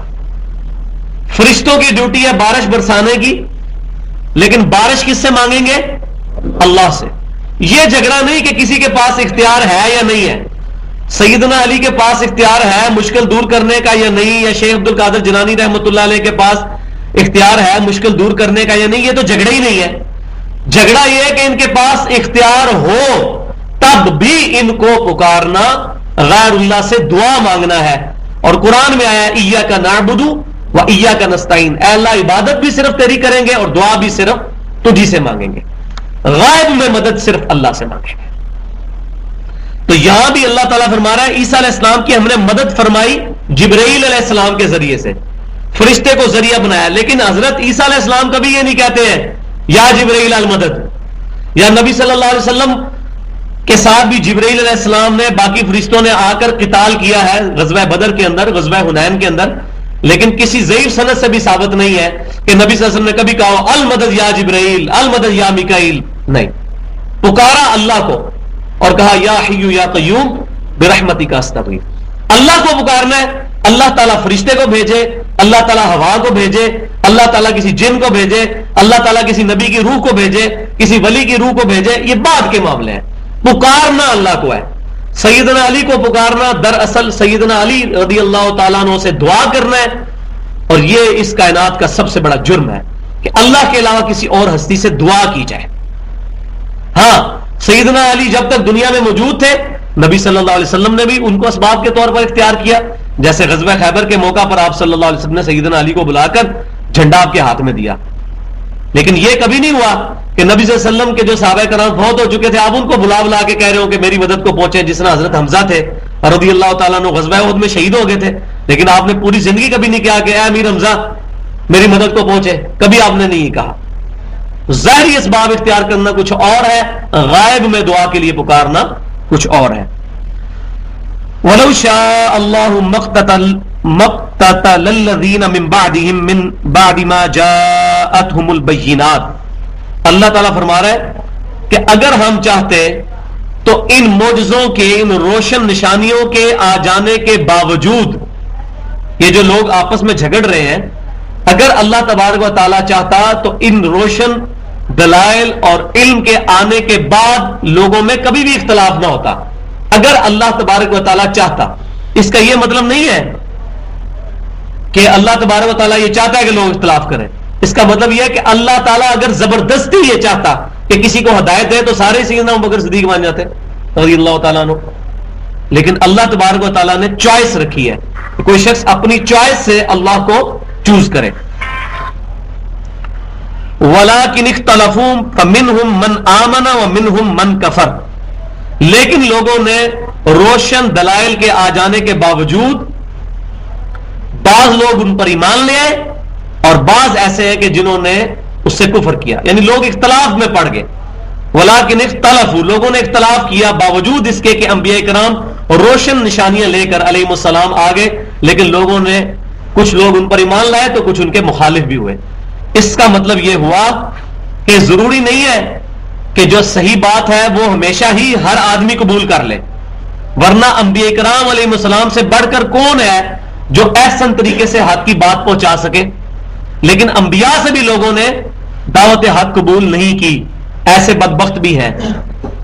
تو لہذا جب کوئی شخص دعوت دے تو یہ چیز اس کے پیش نظر ہونی چاہیے کہ اگر میری دعوت کسی نے قبول نہیں کی تو اس میں پریشانی کی بات نہیں, آپ دعوت کا کام جاری رکھیں.